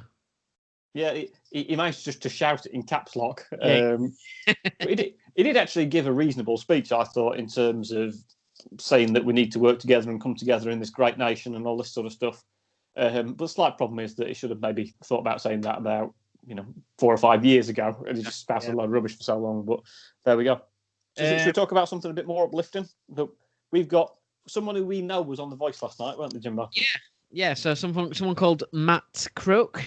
He was on the Voice. I sat next to. So he's always been a performer, hasn't he? I think he was he in Billy Elliot or something like that? He was in various different things, weren't he? You mentioned earlier to me before the podcast started that he performed with Jade Ewan in something as well, didn't he? He's currently in Aladdin, or before lockdown, I believe he was in Aladdin in the West End. He played Aladdin. I think Jade Ewan played Princess Jasmine. Did you go to primary school with him? I did. I went to primary school with only very briefly. I was at Greengate Lane Primary for a short amount of time. Of course, yeah. Sorry, I've forgotten. You wrote a screenplay for the 8th Harry Potter film alongside him, didn't you? Original version. I forgot about that. Yeah. Stop ruining my show and tells now. So yeah, I did. Whether he'd remember me sitting on his table because it was a very short amount of time, but I do remember. Yeah. Why didn't you sit on a chair? Was it you? You worked with him. You worked with him as well. You sat with him as well, didn't you? Or you was in his class as well, weren't you? I went to the same secondary school as us. Yeah, so it was in my IT class actually. Oh, was he a good student? Yeah, a nice fella. Although if his computer broke, he always just used to make a bit of a song and dance about it. All right, okay. look where that's got him. But he was on The Voice last night and got through. I think Ollie Murs turned for him, and he got through. Yeah, so well done to him. We wish him all the very best. And Ecclesfield and the Chapel Town and Ecclesfield School and all that kind of thing. Yeah. It's nice to know that we've got other people who we went to school with who've gone on to success like us, really, isn't it? Like you used to do on the Fish Tank, we should bring back the celebometer and see who we can get on, and if we can get anybody on, and maybe we could get him on it. Yes, people who we vaguely know we've encountered. Remember, we tried to get a few celebrities on in the past, didn't we, on our podcast? And we kind of gave up with that. We got very close, didn't we, with the vicar? What do you call her? We got a response from the Reverend Kate Botley, who was a former teacher of ours. I think we taught Matt Croak as well. Yeah, possibly. Yeah, I mean, we could maybe set up interviews between famous people who we've encountered. What else do we try and get? Just sit back and watch. Yeah, do we try and get Dave Benson Phillips on there? We tried to get Sean Murphy, the snooker player. Maybe we should have another go this week at trying to get someone famous on who we've met before. Matt Croak for his first point. Could be, yeah. Perhaps he might remember us and think we're taking the piss out of him a bit there, but we could certainly ask. But yeah, anyway. There we go. So, I want to mention as well, speaking of school, CBBC have scheduled educational shows for home learning. Because obviously now it's 6 weeks worth of home learning at least, going up to half term, which I thought was really good of the BBC to sort of do that. I mean, they should have done that the first time around, really, but that's hopefully going to help a lot of parents. But then I also noticed that there's a Danish kids TV show being released about a man saving the world with his penis. Don't even watch news. Aimed at 4 to 8 year olds. Do you want to know a little bit about it? I think you know full well that I do. Yes, Jimbo. So it's about the adventures of a man with a large and flexible penis, prompting, which has got quite a lot of reactions online. The show, named John Dillermand, which is an animated series developed by the Danish public broadcaster, DR. So pretty much like their BBC, more or less, or maybe Channel 4 or something. It's aimed at kids aged to 4 years old. And it follows John Dillermand and how he navigates through everyday life with his large genitals. In the series, he's seen getting into trouble and also getting out of it, suggesting that his comically long penis is either a blessing nor a curse. So basically, you can pick things up with it and do things with it. Pretty impressive, really. There's a picture of him lighting a barbecue with it. Lighting a barbecue with a giant penis. I mean, if it's, I mean, he's got a giant penis for one, but they've kind of the news story itself misses out the fact that his penis can hold on to things. Yeah, I mean the character himself said that it's a huge weight around his shoulders. Suggesting that this is normal. It's just particularly long. But it's not normal that your penis can hold on to things. Well, no, not really. I mean, it's very. Have you got any more details of what he gets up to, or what's the feedback from people's parents that presumably watch this? I don't know. I mean, somebody said I think it's a funny show. 50% of the world's population has a dilla between the legs, and we all fantasize as kids about the things we wanted to do with that little tool. People are saying it's desexualizing the penis and turning it into something else. But then it's going to give people the wrong idea of what they can do with the penis. Yeah, it's surely holding balloons with it, which unfortunately means he ends up floating upwards. He's going to the moon by springing up to the moon on it or something. He's trying to pogo stick kind of thing. He's trying to tame a lion with it, like lighting a barbecue. Jimbo, I'm sure we've all tried taming a lion with our penis, haven't we? I mean, cleaning the gutter in. But he's dressed as like one of those, seaside type people who have got those like stripy red and white, hard type things on. He's dressed as that, so very interesting. What else is he doing here? He's getting like things out of trees and stuff like that. Sounds reasonable. An effective way of doing a bit of good with it there. It's getting stuff out of trees. Isn't it just going to disappoint a lot of people when it turns out that their own penises aren't, quite frankly, enormous and that drag behind them on the floor? Well, obviously not me, but anyway. So moving on there, the last thing I want to talk about before we move on, because we've got another quiz coming up, and we are definitely going to go. This is going to be a record long podcast. This one, I'm afraid. But we had for a few weeks. We're on 1 minute. How long are we on so far? 1 hour 25 already, Fisher. So we are going to be pushing 2 hours with this one. Jimbo, it was daylight when we started this. It was, yeah. So last thing I want to finish on is about a Belgian man. And I need to go for a wee in a second because I've had 2 cans of beer and it's been a long episode. A Belgian mayor. Can you not hold the fluid in that enormous penis that you've got that can drag behind you? A Belgian mayor has got into a bit of a situation when he was being interviewed at home by a radio station in Belgium. And it was a video interview as well, so they filmed it as well, so they could put it on the website and everything. And he put a shirt on, a tie, suit, and everything, make sure he looked presentable. But like some of us do, he decided that I'm not going to dress from the bottom up. I'm just going to keep my boxer shorts on or whatever. The only thing that the mayor did though is forget that he had a full length mirror behind him. So he sat there. The radio station had to tell him, "Look, Mr. Mayor, we've noticed that you've got a full length mirror behind. We can see you sat there in your boxer shorts." But I found that new story pretty funny anyway. But as I said, I am really desperate for the toilet. So yeah, well, I'll put a bit of music on, or do you want to keep everyone talking or whatever? I'll be 2 seconds. No, so I was going to say that it sounds like he's had a mare, that fella. Yeah, I mean, it's ridiculous, isn't it? If you're going to be, doing things online, video calling like we are now, you want to make sure that you dress appropriately, don't you? So anyway, absolutely. I need the toilet, so I'll be back shortly. Right, see you in a moment.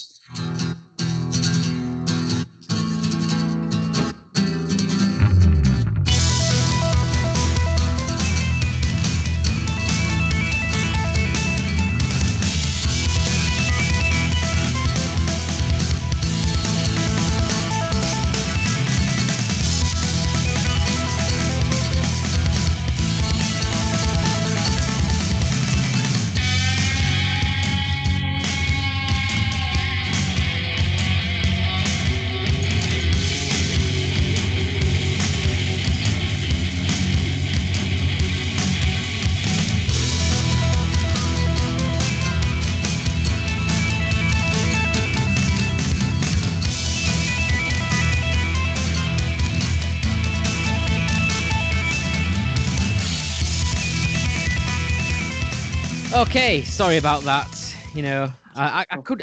This could be a record as well. So it's a record because I've had 2 beers, and I'm tempted to dip into a third. This is what lockdown does to you. Yeah, absolutely. I don't disagree. For any audio listeners, when Jimbo went to the toilet there, he revealed that he was only wearing his boxer shorts on the bottom half of his body. Is that right, Jimbo? I've tried not to look. I knew it. That's correct. Yeah. So I am going to do it. By the way. You have a third beer? I am going for third beer. This one. So we're going a bit local again. Buxton Brewery, a Buxton Blonde. There you go. Blonde, very nice. Buxton Blonde. So yeah. Again, another one from the Penistone Beer Shop. I might have to. I'm running out of beers already. This is a problem we have in a fridge in the studio. Yeah. So did you say it was a Buxton Blonde? Yes. So is that a pun on the phrase buxom blonde, presumably? I'm not sure what you're on about. Oh, right, okay. That's probably not one to Google again on your work computer. Anyway, so we're going to talk about predictions because we said that our first episode because it's our first episode of 2021, we forget because it's, we're into 2021 already. We're all hoping for a brilliant year, weren't we? But here we are. Bring on, just like you said in our last advent calendar, bring on 2022 because we know this year's a bit of a bummer as well. Well, we're nearly at the end of the 14-day free trial of 2021, and I'm not bothered about taking up the rest of the subscription. I think we're going to move straight on to next year, if that's all right. Yeah, why not? So I thought we'd do something based on predictions, and I've done a bit of a feature quiz for you about psychics, TV famous psychics, okay, or mediums, but generally I've gone for the ones that tend to be medium type psychics, so they do predictions and things like that. I've also sent you a text. Fisher, just during one of the last things where I want you to. These was I forgot to send it, but these are things I want you to have a think about. And maybe I thought we could do some predictions then in December or January next when it gets to the end of the year, start next year, we review our predictions maybe. Okay. So should we start with the quiz though, and then you can be thinking about them as we go along? Is that all right? Yeah, absolutely. Okay. So, by the way, this quiz is actually. There's 12 questions, but there's 8 questions about Uri Geller. All right. A very interesting character. All right. And then there's a bit of a mix after that. So we're going to start with Uri Geller. Basically, we've got there's 7 questions about Uri Geller, actually. So you've got 7 questions about Uri Geller to start with, okay? So, but he wants you to think there's 8. Yeah, exactly. Okay, you ready? So Uri Geller, where does Uri Geller claim his supernatural psychic powers have come from? A, they were given to him by extraterrestrials. I nearly said testicles then because I've am to my third. B, he was orphaned at an early age and gods bestowed on him special powers so that he could make his way in life alone. I think they're both as stupid and ridiculous as each other, obviously, but I think this is going to be quite a difficult quiz because Uri Geller's a ridiculous person, so it's going to be quite easy to make things up about him, isn't it?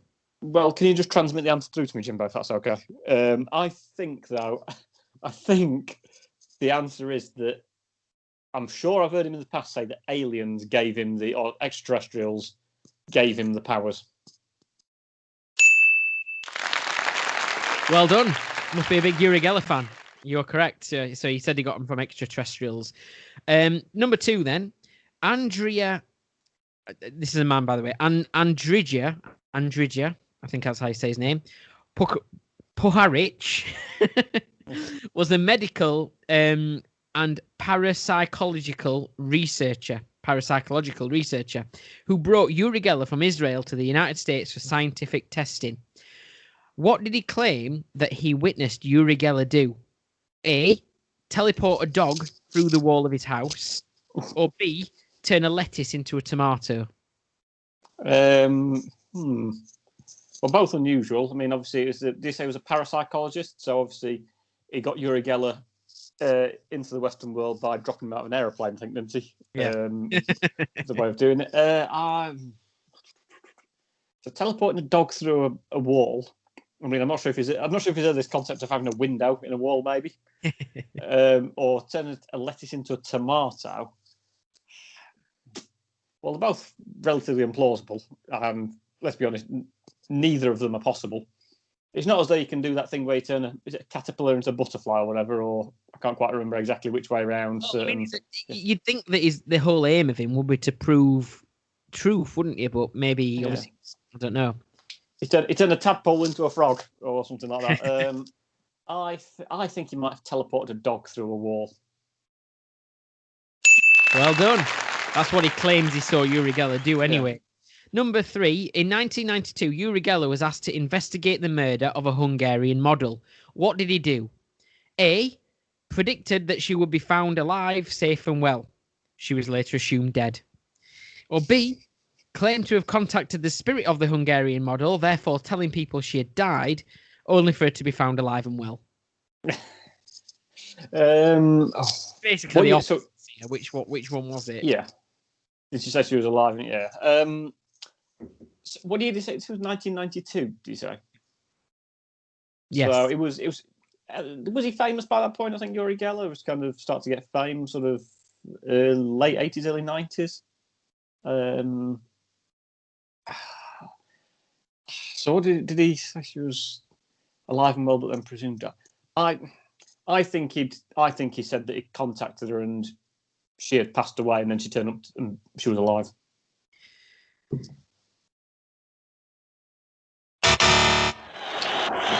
the other way around. He predicted with his psychic powers. I mean, he was asked to investigate. That's not, if I asked you to investigate something and you just went, it'd be all right. Yeah. But I think maybe there's more to it than that. But anyway, he predicted she'd be found alive, safe and well, but she was later assumed dead. Do you know if the body's been found, or is it still scoped for it to be right? Should have looked at that. Maybe I will do at some point. Yeah. But I don't think she was ever found. Number 4. What did Uri Geller say to Prime Minister Theresa May in 2019?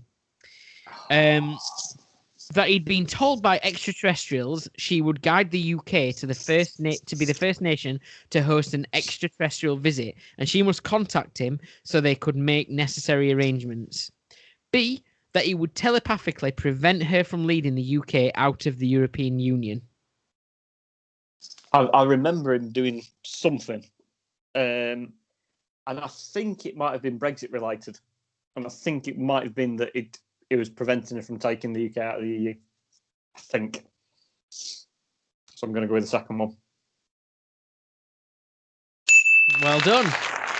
Now, obviously, that didn't work. Yeah. Although maybe that's why they changed. That's why they booted Theresa May out. That's why they got rid of her and brought Boris in. Maybe. Yeah. Ultimately, she hasn't. Boris did it. But why didn't he stop Boris? He can't do everything, can he? He's busy. I mean, who wants to be inside Boris's mind, though? To be fair, maybe you just thought, you know what, I'm going to pass on that. Get on with it. I'm not going anywhere near that. Too toxic. Okay, series of very similar questions now about Uri Geller. In 1991, Uri Geller filed a lawsuit against an advertising company who made an advert featuring a magician,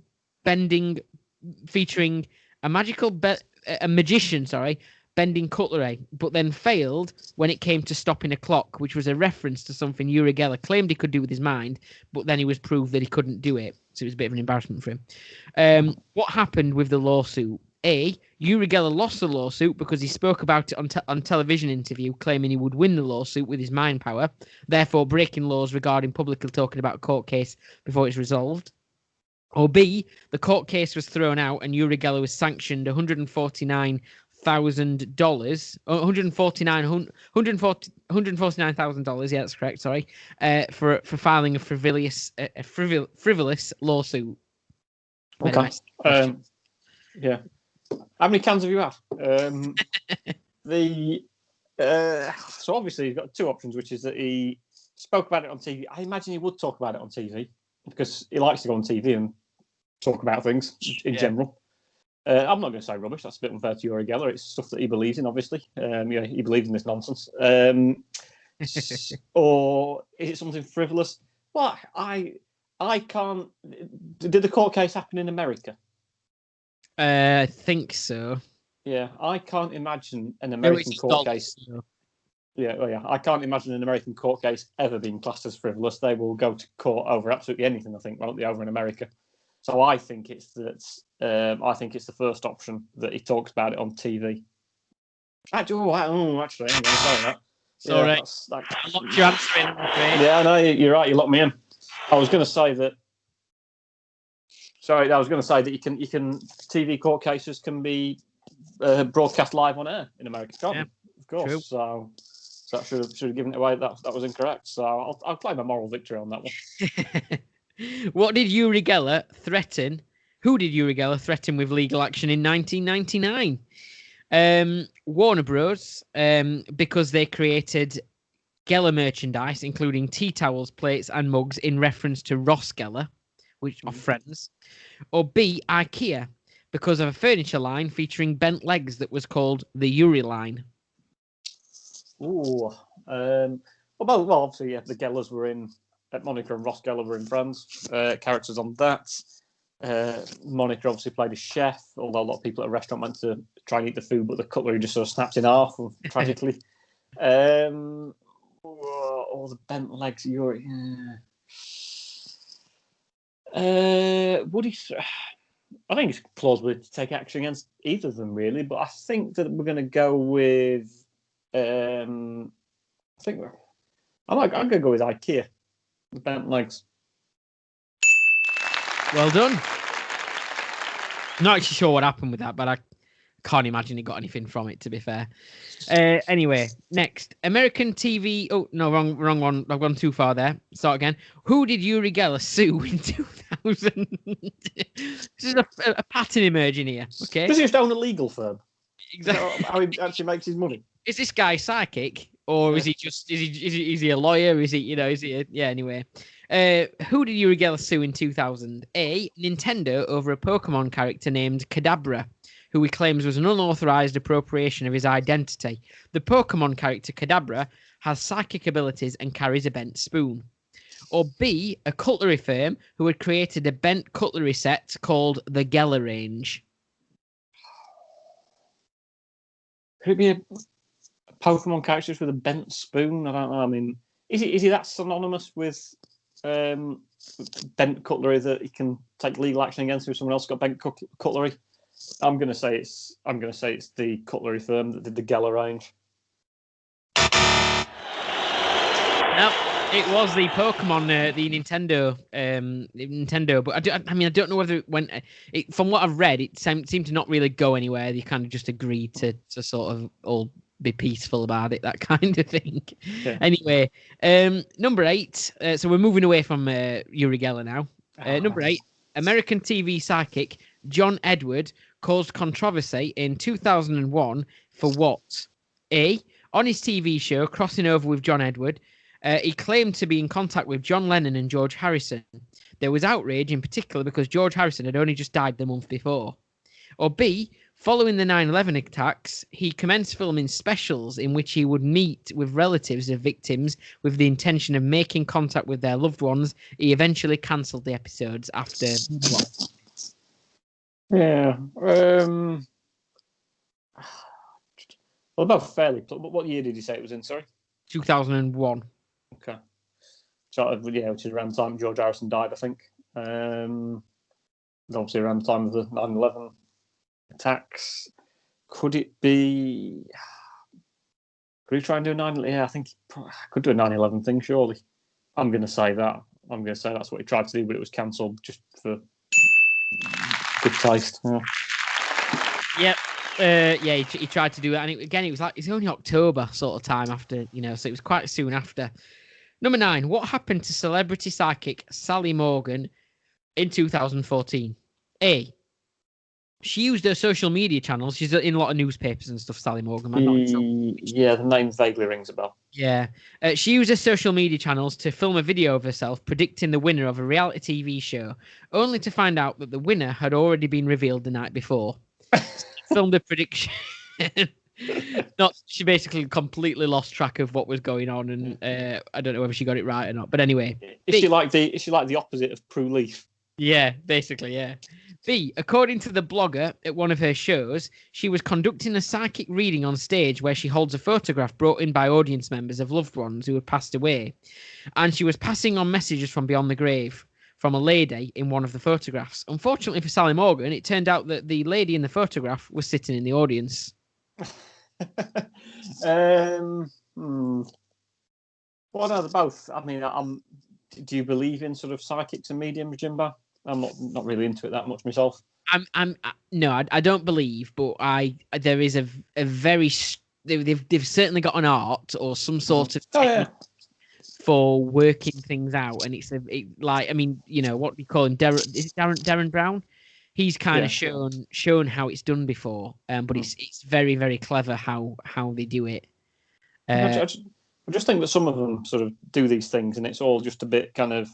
I mean, I can easily speak to you and say, Jimbo, I mean, I get the impression that you've probably lost someone at some point in your life. Is that right? Well, this is the thing with me. I'm a good person to go to a psychic because I have been very, very fortunate, and I haven't really. That's the truth. I've still got 4 grandparents. I've been very, very lucky so far. So I think a psychic would really struggle with me because there's nothing they wouldn't have much to tell me. Well, yeah, but then surely you would be able to think of someone who you knew who's passed away that you'd be upset about. No, all right, that's a bit harsh on people who died, isn't it? No, not as in family. Not as in close family. No, nobody particularly close to me.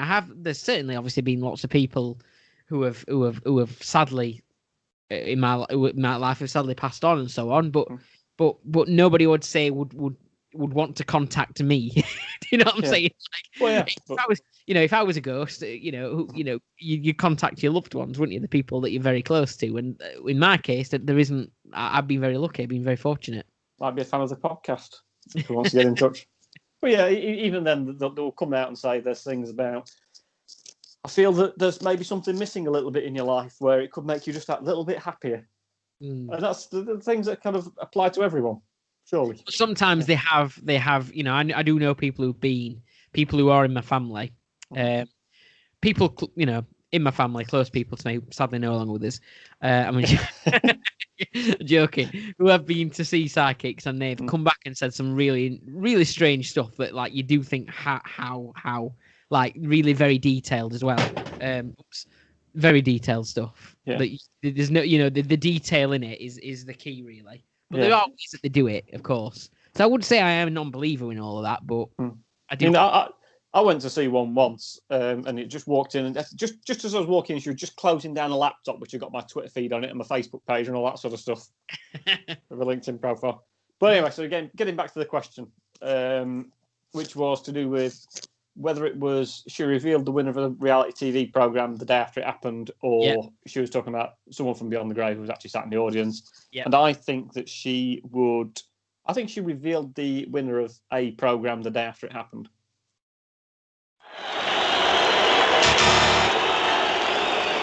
No, wrong answer. So according to a blogger who was at her show, she this happened where she had a photograph who was looking at it and saying, "Oh, this person's passing these messages on," but the person was actually sat in the audience, and she denied that this blogger's story was actually as it was. Although there seemed to be quite a lot of other people saying this did happen, but whether the story had been exaggerated, I don't know. But anyway. In 2008, Australia broadcast, this is brilliant, by the way, Australia broadcast a reality TV show called The One, which was like the Pop Idol or the X Factor, only it was about finding Australia's top spy. This is funny already. Where they set them challenges to show their psychic abilities. What percentage of the challenges did they manage to collectively pass so that at least one contestant could prove their psychic ability? So what percentage of the challenges did they pass? I suppose it depends. I'm not going to give you any options. If you get within 10%, I'll give you the right answer. I'll give you. No, I think. I suppose it depends what you're trying to kind of forecast and foresee in the future. Now, I dare say people who place bets, generally speaking, have normally got a reasonable chance of kind of getting them right based on kind of what may or may not happen. I think psychic abilities are also about so for example, they do things like where you're on the other side of a wall drawing something and they've got to try and draw it as well and try to tell what you're drawing, sort of thing. So I think it's going to be. I think it's going to be fairly low, but I think it might be a bit higher than you think. And if all you need is one person to get it right, is that what we're saying? Only one person to get it right to demonstrate that it's correct? So. I mean, I think so from what I read, but it's a bit difficult to find out. But yeah, I'm going to say 35%.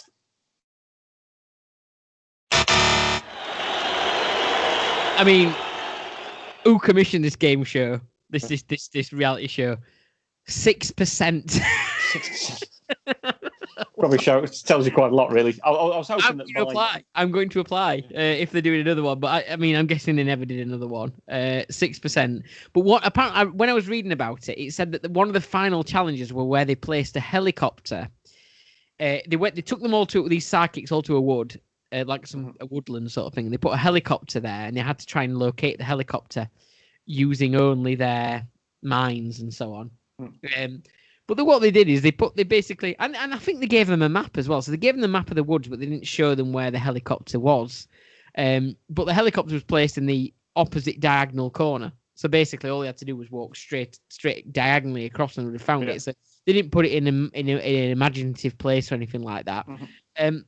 But the footage, apparently, it was a disaster because it also showed psychics stood there trying to say, "I'm getting the sense that it is to the left of here and whatever."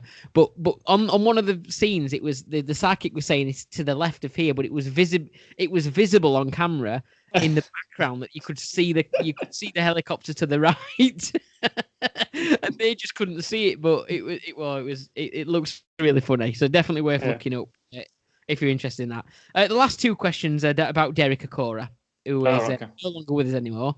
He died in January a year ago. Last year, maybe under or just over a year ago, January 2020. I wonder if you saw that coming. But anyway, all this year. I think we probably tweeted a few jokes about him at the time, back in the time when it was a bit simpler, really, and that was probably a major news story. Yeah. So why did Derek Acorah lose his job on TV show Most Haunted? Okay, because that's what he was generally most well known for. Yeah. He was given the names by crew members he was given names by crew members who told him the names that were historically attached to the location they were filming at. He was given the names Rick Edels and Creed Kafer, which he later, during filming, said that he'd contacted and was talking to. But it turns out these names were anagrams of Derek Lies and Derek Faker. So he was called out. B, he channeled a spirit called Paul McGinn from a different Most Haunted location. So it became obvious that he had done his research but mixed it up when it came to filming. So after filming, he tried claiming that the spirit had stayed attached to him from the previous Most Haunted location. But unfortunately, the crew pointed out to him that they actually weren't due to be filming at that location till later, till the following week. So he'd actually said that the spirit had fallen, even though he'd not actually been there. Been there, yeah. Right. Well, okay. I mean, both are fairly plausible. I think in probably, yeah. What I know about him is, yeah. I mean, what I know about him is that he basically left his role in Most Haunted because he'd effectively been rumbled for, there'd been some kind of admission that it effectively been a bit of a fraud. The sad thing is, though, he was very good at the same time. He was very he was a very good storyteller. He was very. I used to like Most Haunted on and off. Although I don't believe in these things, I'm very interested in them, and I thought he was very good on that show. It is a shame that he was caught, lying. Yeah, to me, it's just sort of entertainment, effectively. Yeah. Would be my sort of comment on it. So I think the name Paul McGinn. The name Paul McGinn vaguely rings a bell for me. I'm not quite sure where I can remember it from. But I think I've heard that name before in relation to Derek Acorah. So I think it's the second one. Completely tricked you with that one. So yeah, I must have just picked a name that's rung a bell, but no, I completely went up for sure. It was the first one, yeah. So they give him anagrams. They give him some names which were anagrams of Derek Lies and Derek Faker. Yeah. Remind me when I finish this quiz. There is something I want to say actually about this, because it really sort of blew my mind a little bit actually yesterday. And not just because I was doing this quiz, but I was watching something completely different. Is this something to do with something on Twitter? No. Oh, but anyway, we'll come back to it in a second. So, last one then. Which of these people did Derek Acorah not claim to have been in contact with the spirits of? Okay, so one of these next four people, Derek Acorah hasn't tried to claim that he's contacted. Okay. A, Michael Jackson. B, Guy Fawkes. C, Madeleine McCann. Or D, William Shakespeare. Well, I think probably Michael Jackson and Madeleine McCann are obviously more recent people. So I think at some point, I do find it a bit shameless at times. Some of these people who kind of piggyback off the back of disasters by claiming they've contacted certain things. I don't like it at all, but I think he may have contacted Michael Jackson and Madeleine McCann, or claimed to have contacted rather. So I think it's a toss-up between Shakespeare and Guy Fawkes, and I think he might have. I think he might have also claimed to have contacted Guy Fawkes and asked about Bonfire Night, because obviously you get stories about Guy Fawkes obviously every year on Bonfire Night. I think with Shakespeare, he might not have had the sort of opportunity present itself when Shakespeare was kind of in the new for him to piggyback off it. So I'm going to say he hasn't contacted William Shakespeare. That's very good working out, Fisher. So I'm wrong then. All right. No, that was very, very good actually. I thought you did really well with that question. Yeah, so yeah, that's correct. He was the only one who didn't was William Shakespeare. Obviously, there was a lot of controversy around the other two, particularly not so much Guy Fawkes, but particularly Michael Jackson and especially Madeleine McCann. I think he actually had to make an apology to guess which newspaper it was that decided they'd report on it initially, and then he had to apologise in the same newspaper. And actually, being from where he is from, you'd have thought it would have been the newspaper he might have not have bothered with. Yeah. So can you guess which newspaper it was that first reported that? Well, I don't particularly want to give them the option of publicity, but I would suspect it's probably the Sun, obviously. Yeah, well done. Now, just like, we might have, slightly ridiculed psychic abilities and stuff like that in this last 10, 15 minutes or so.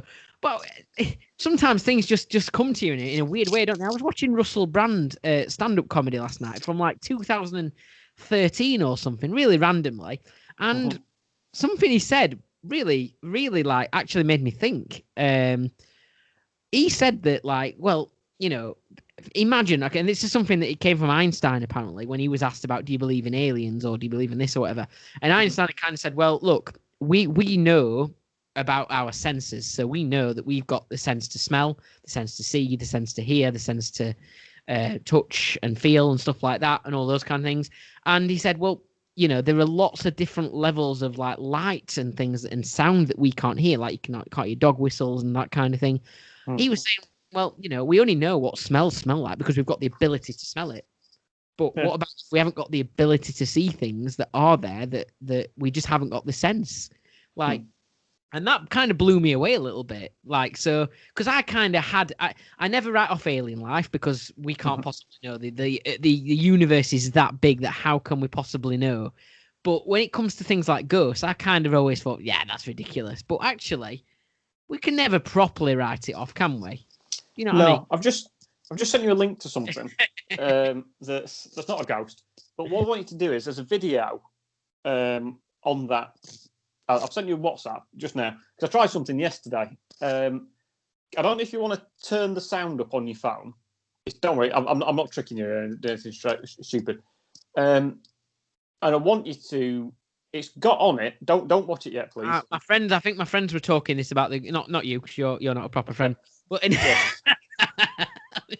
no, but they were talking about something in the group chat, and I've not looked at it yet. So this is probably the thing. Yeah, okay. So it could be. What I want you to do is turn your phone upside down so you can't see. You play the video. Turn your phone upside down so you can't see it. Turn the volume up so you can hear the word, and it's going to say a word on it. And I want you to just say what word you hear. Oh, I think I've seen this before, though. If it's what I'm thinking, anyway.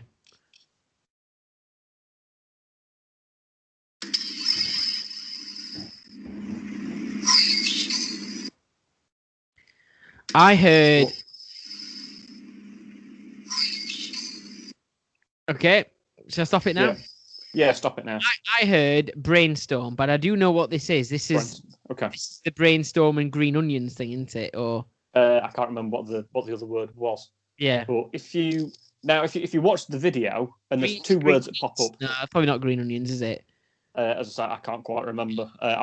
Jimbo, I did this yesterday, and my memory's not good enough to remember that sort of stuff. Yeah. But if you watch the video again, but look at the video, two words pop up, and if you watch it once with brainstorm, you should hear the word brainstorm. If you read the other word, let's see what happens. Yeah, it's what was done to it. It's very interesting. Yeah. Yeah. Brainstorm, green needle. I think green is needle. That's the one. Yeah. Yeah. And because you're looking at that word, you hear, and it's the same video. I mean, it's sort of a bit of a take on the is the dress blue or black or white or gold, I think, isn't it? Yeah. Back in the times when Twitter was a bit simpler and we didn't kind of have to contend with why have we got a pandemic that's killing a million people? Why is our leader trying to attack our democracy? This is the sort of stuff you used to enjoy. It was good fun. Well, that's an old thing, but that seems to have come back because somebody's just filmed a really simple video of it, haven't they? I remember hearing. I remember something previously where was it the words Yanni or Laurel or something like that? Yeah. And different people heard different things. It's just what do you hear, and it depends what frequency you're hearing this. And I'm glad you've said that because it reminded me of a great work. You know when you do a work joke or a joke that's only relevant to a certain amount of people, but it was bloody good, and if only everybody could understand. Can I try and make it work so so everyone can understand it? Go for it. Okay, so a school in Mexborough used to be called Mexborough Secondary School or Mexborough Academy. It changed its name recently to the Laurel, and we were all talking about it in the office, and I went, Yanis. I thought it was bloody brilliant, but anyway. Very good, well done. Yeah. Anyway, should we finish with predictions then? So I sent you some predictions. I don't know if you want to go through them. I'm just thinking the sheer length of this episode, Jimbo, which presumably is now up to about 2 hours. Should we roll it over and do something? Should we go to next episode instead, and we can think about our predictions and make them for next year? Yeah, well, we'll be doing an episode in a week's time anyway, won't we? Because I think we'll be back regularly on Sundays now because we're into lockdown 3. So what's the timer on? We're just about 2 hours, so... Yeah, so I think we've got enough material, so apologies for... I mean, obviously, we mentioned film trilogies. We mentioned film trilogies during my part, and I think this individual episode probably lasts about as long as some of those film trilogies, I guess, and probably longer than some of the actual films that are in there, at least. So there we go. So thank you very much, Jimbo. Very good quiz. Stop talking. I'm only joking. Right, are you ready then? Yep. Moving on.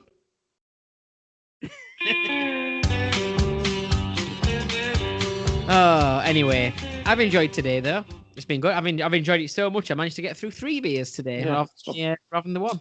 I'm surprised you enjoyed it. I mean, you sat there drinking all episode, haven't you? Well, I've had to make do with this. That finish off. I bet you wish you'd. I bet you wish you'd not now. You wish you'd got something else. So anyway, the bacon fries flavored Coca-Cola. Seriously, whoever came up with that idea, I don't know whether they still do that or not. I'm assuming they probably don't because it's terrible. But there we go. I don't think we've got any responses just yet about gingerbread football players, but we'll keep an eye on it, and maybe we'll try and get some more. I'll try and think of some for next week. Hopefully, a few people might chip in with theirs as well. So we'll get some gingerbread football players for next week. Maybe. So, well, thank you very much, Could be Jimbo. a regular thing. So yeah. If anyone wants to contribute, let us know. With more, you can get in touch with us. Jimbo, you know all the details, don't you? You can get in touch with us on Twitter, @WastedWebSpace, Facebook, WastedWebSpace, our website, which I don't think anyone goes on anymore, but it's www.wastedwebspace.co.uk. No, we do get a lot of views to the website usually, which is really strange. But I think it's because of the old Paul Jewell sex tape. Probably, yeah. We somehow talked about years and years ago. So if you're looking for whatever her name is, Ashley Fisher's sex tape, then get yourself over there. I can't remember what her name was now off the top of my head. Amy Fisher. Sorry, I do apologise to her. Another one to look for. Anyway, okay. So thank you very much for listening. Check out all the usual places. Thank you very much, Fisher. See you again soon. Cheers. Thank you very much. See you next week. Bye-bye. Bye.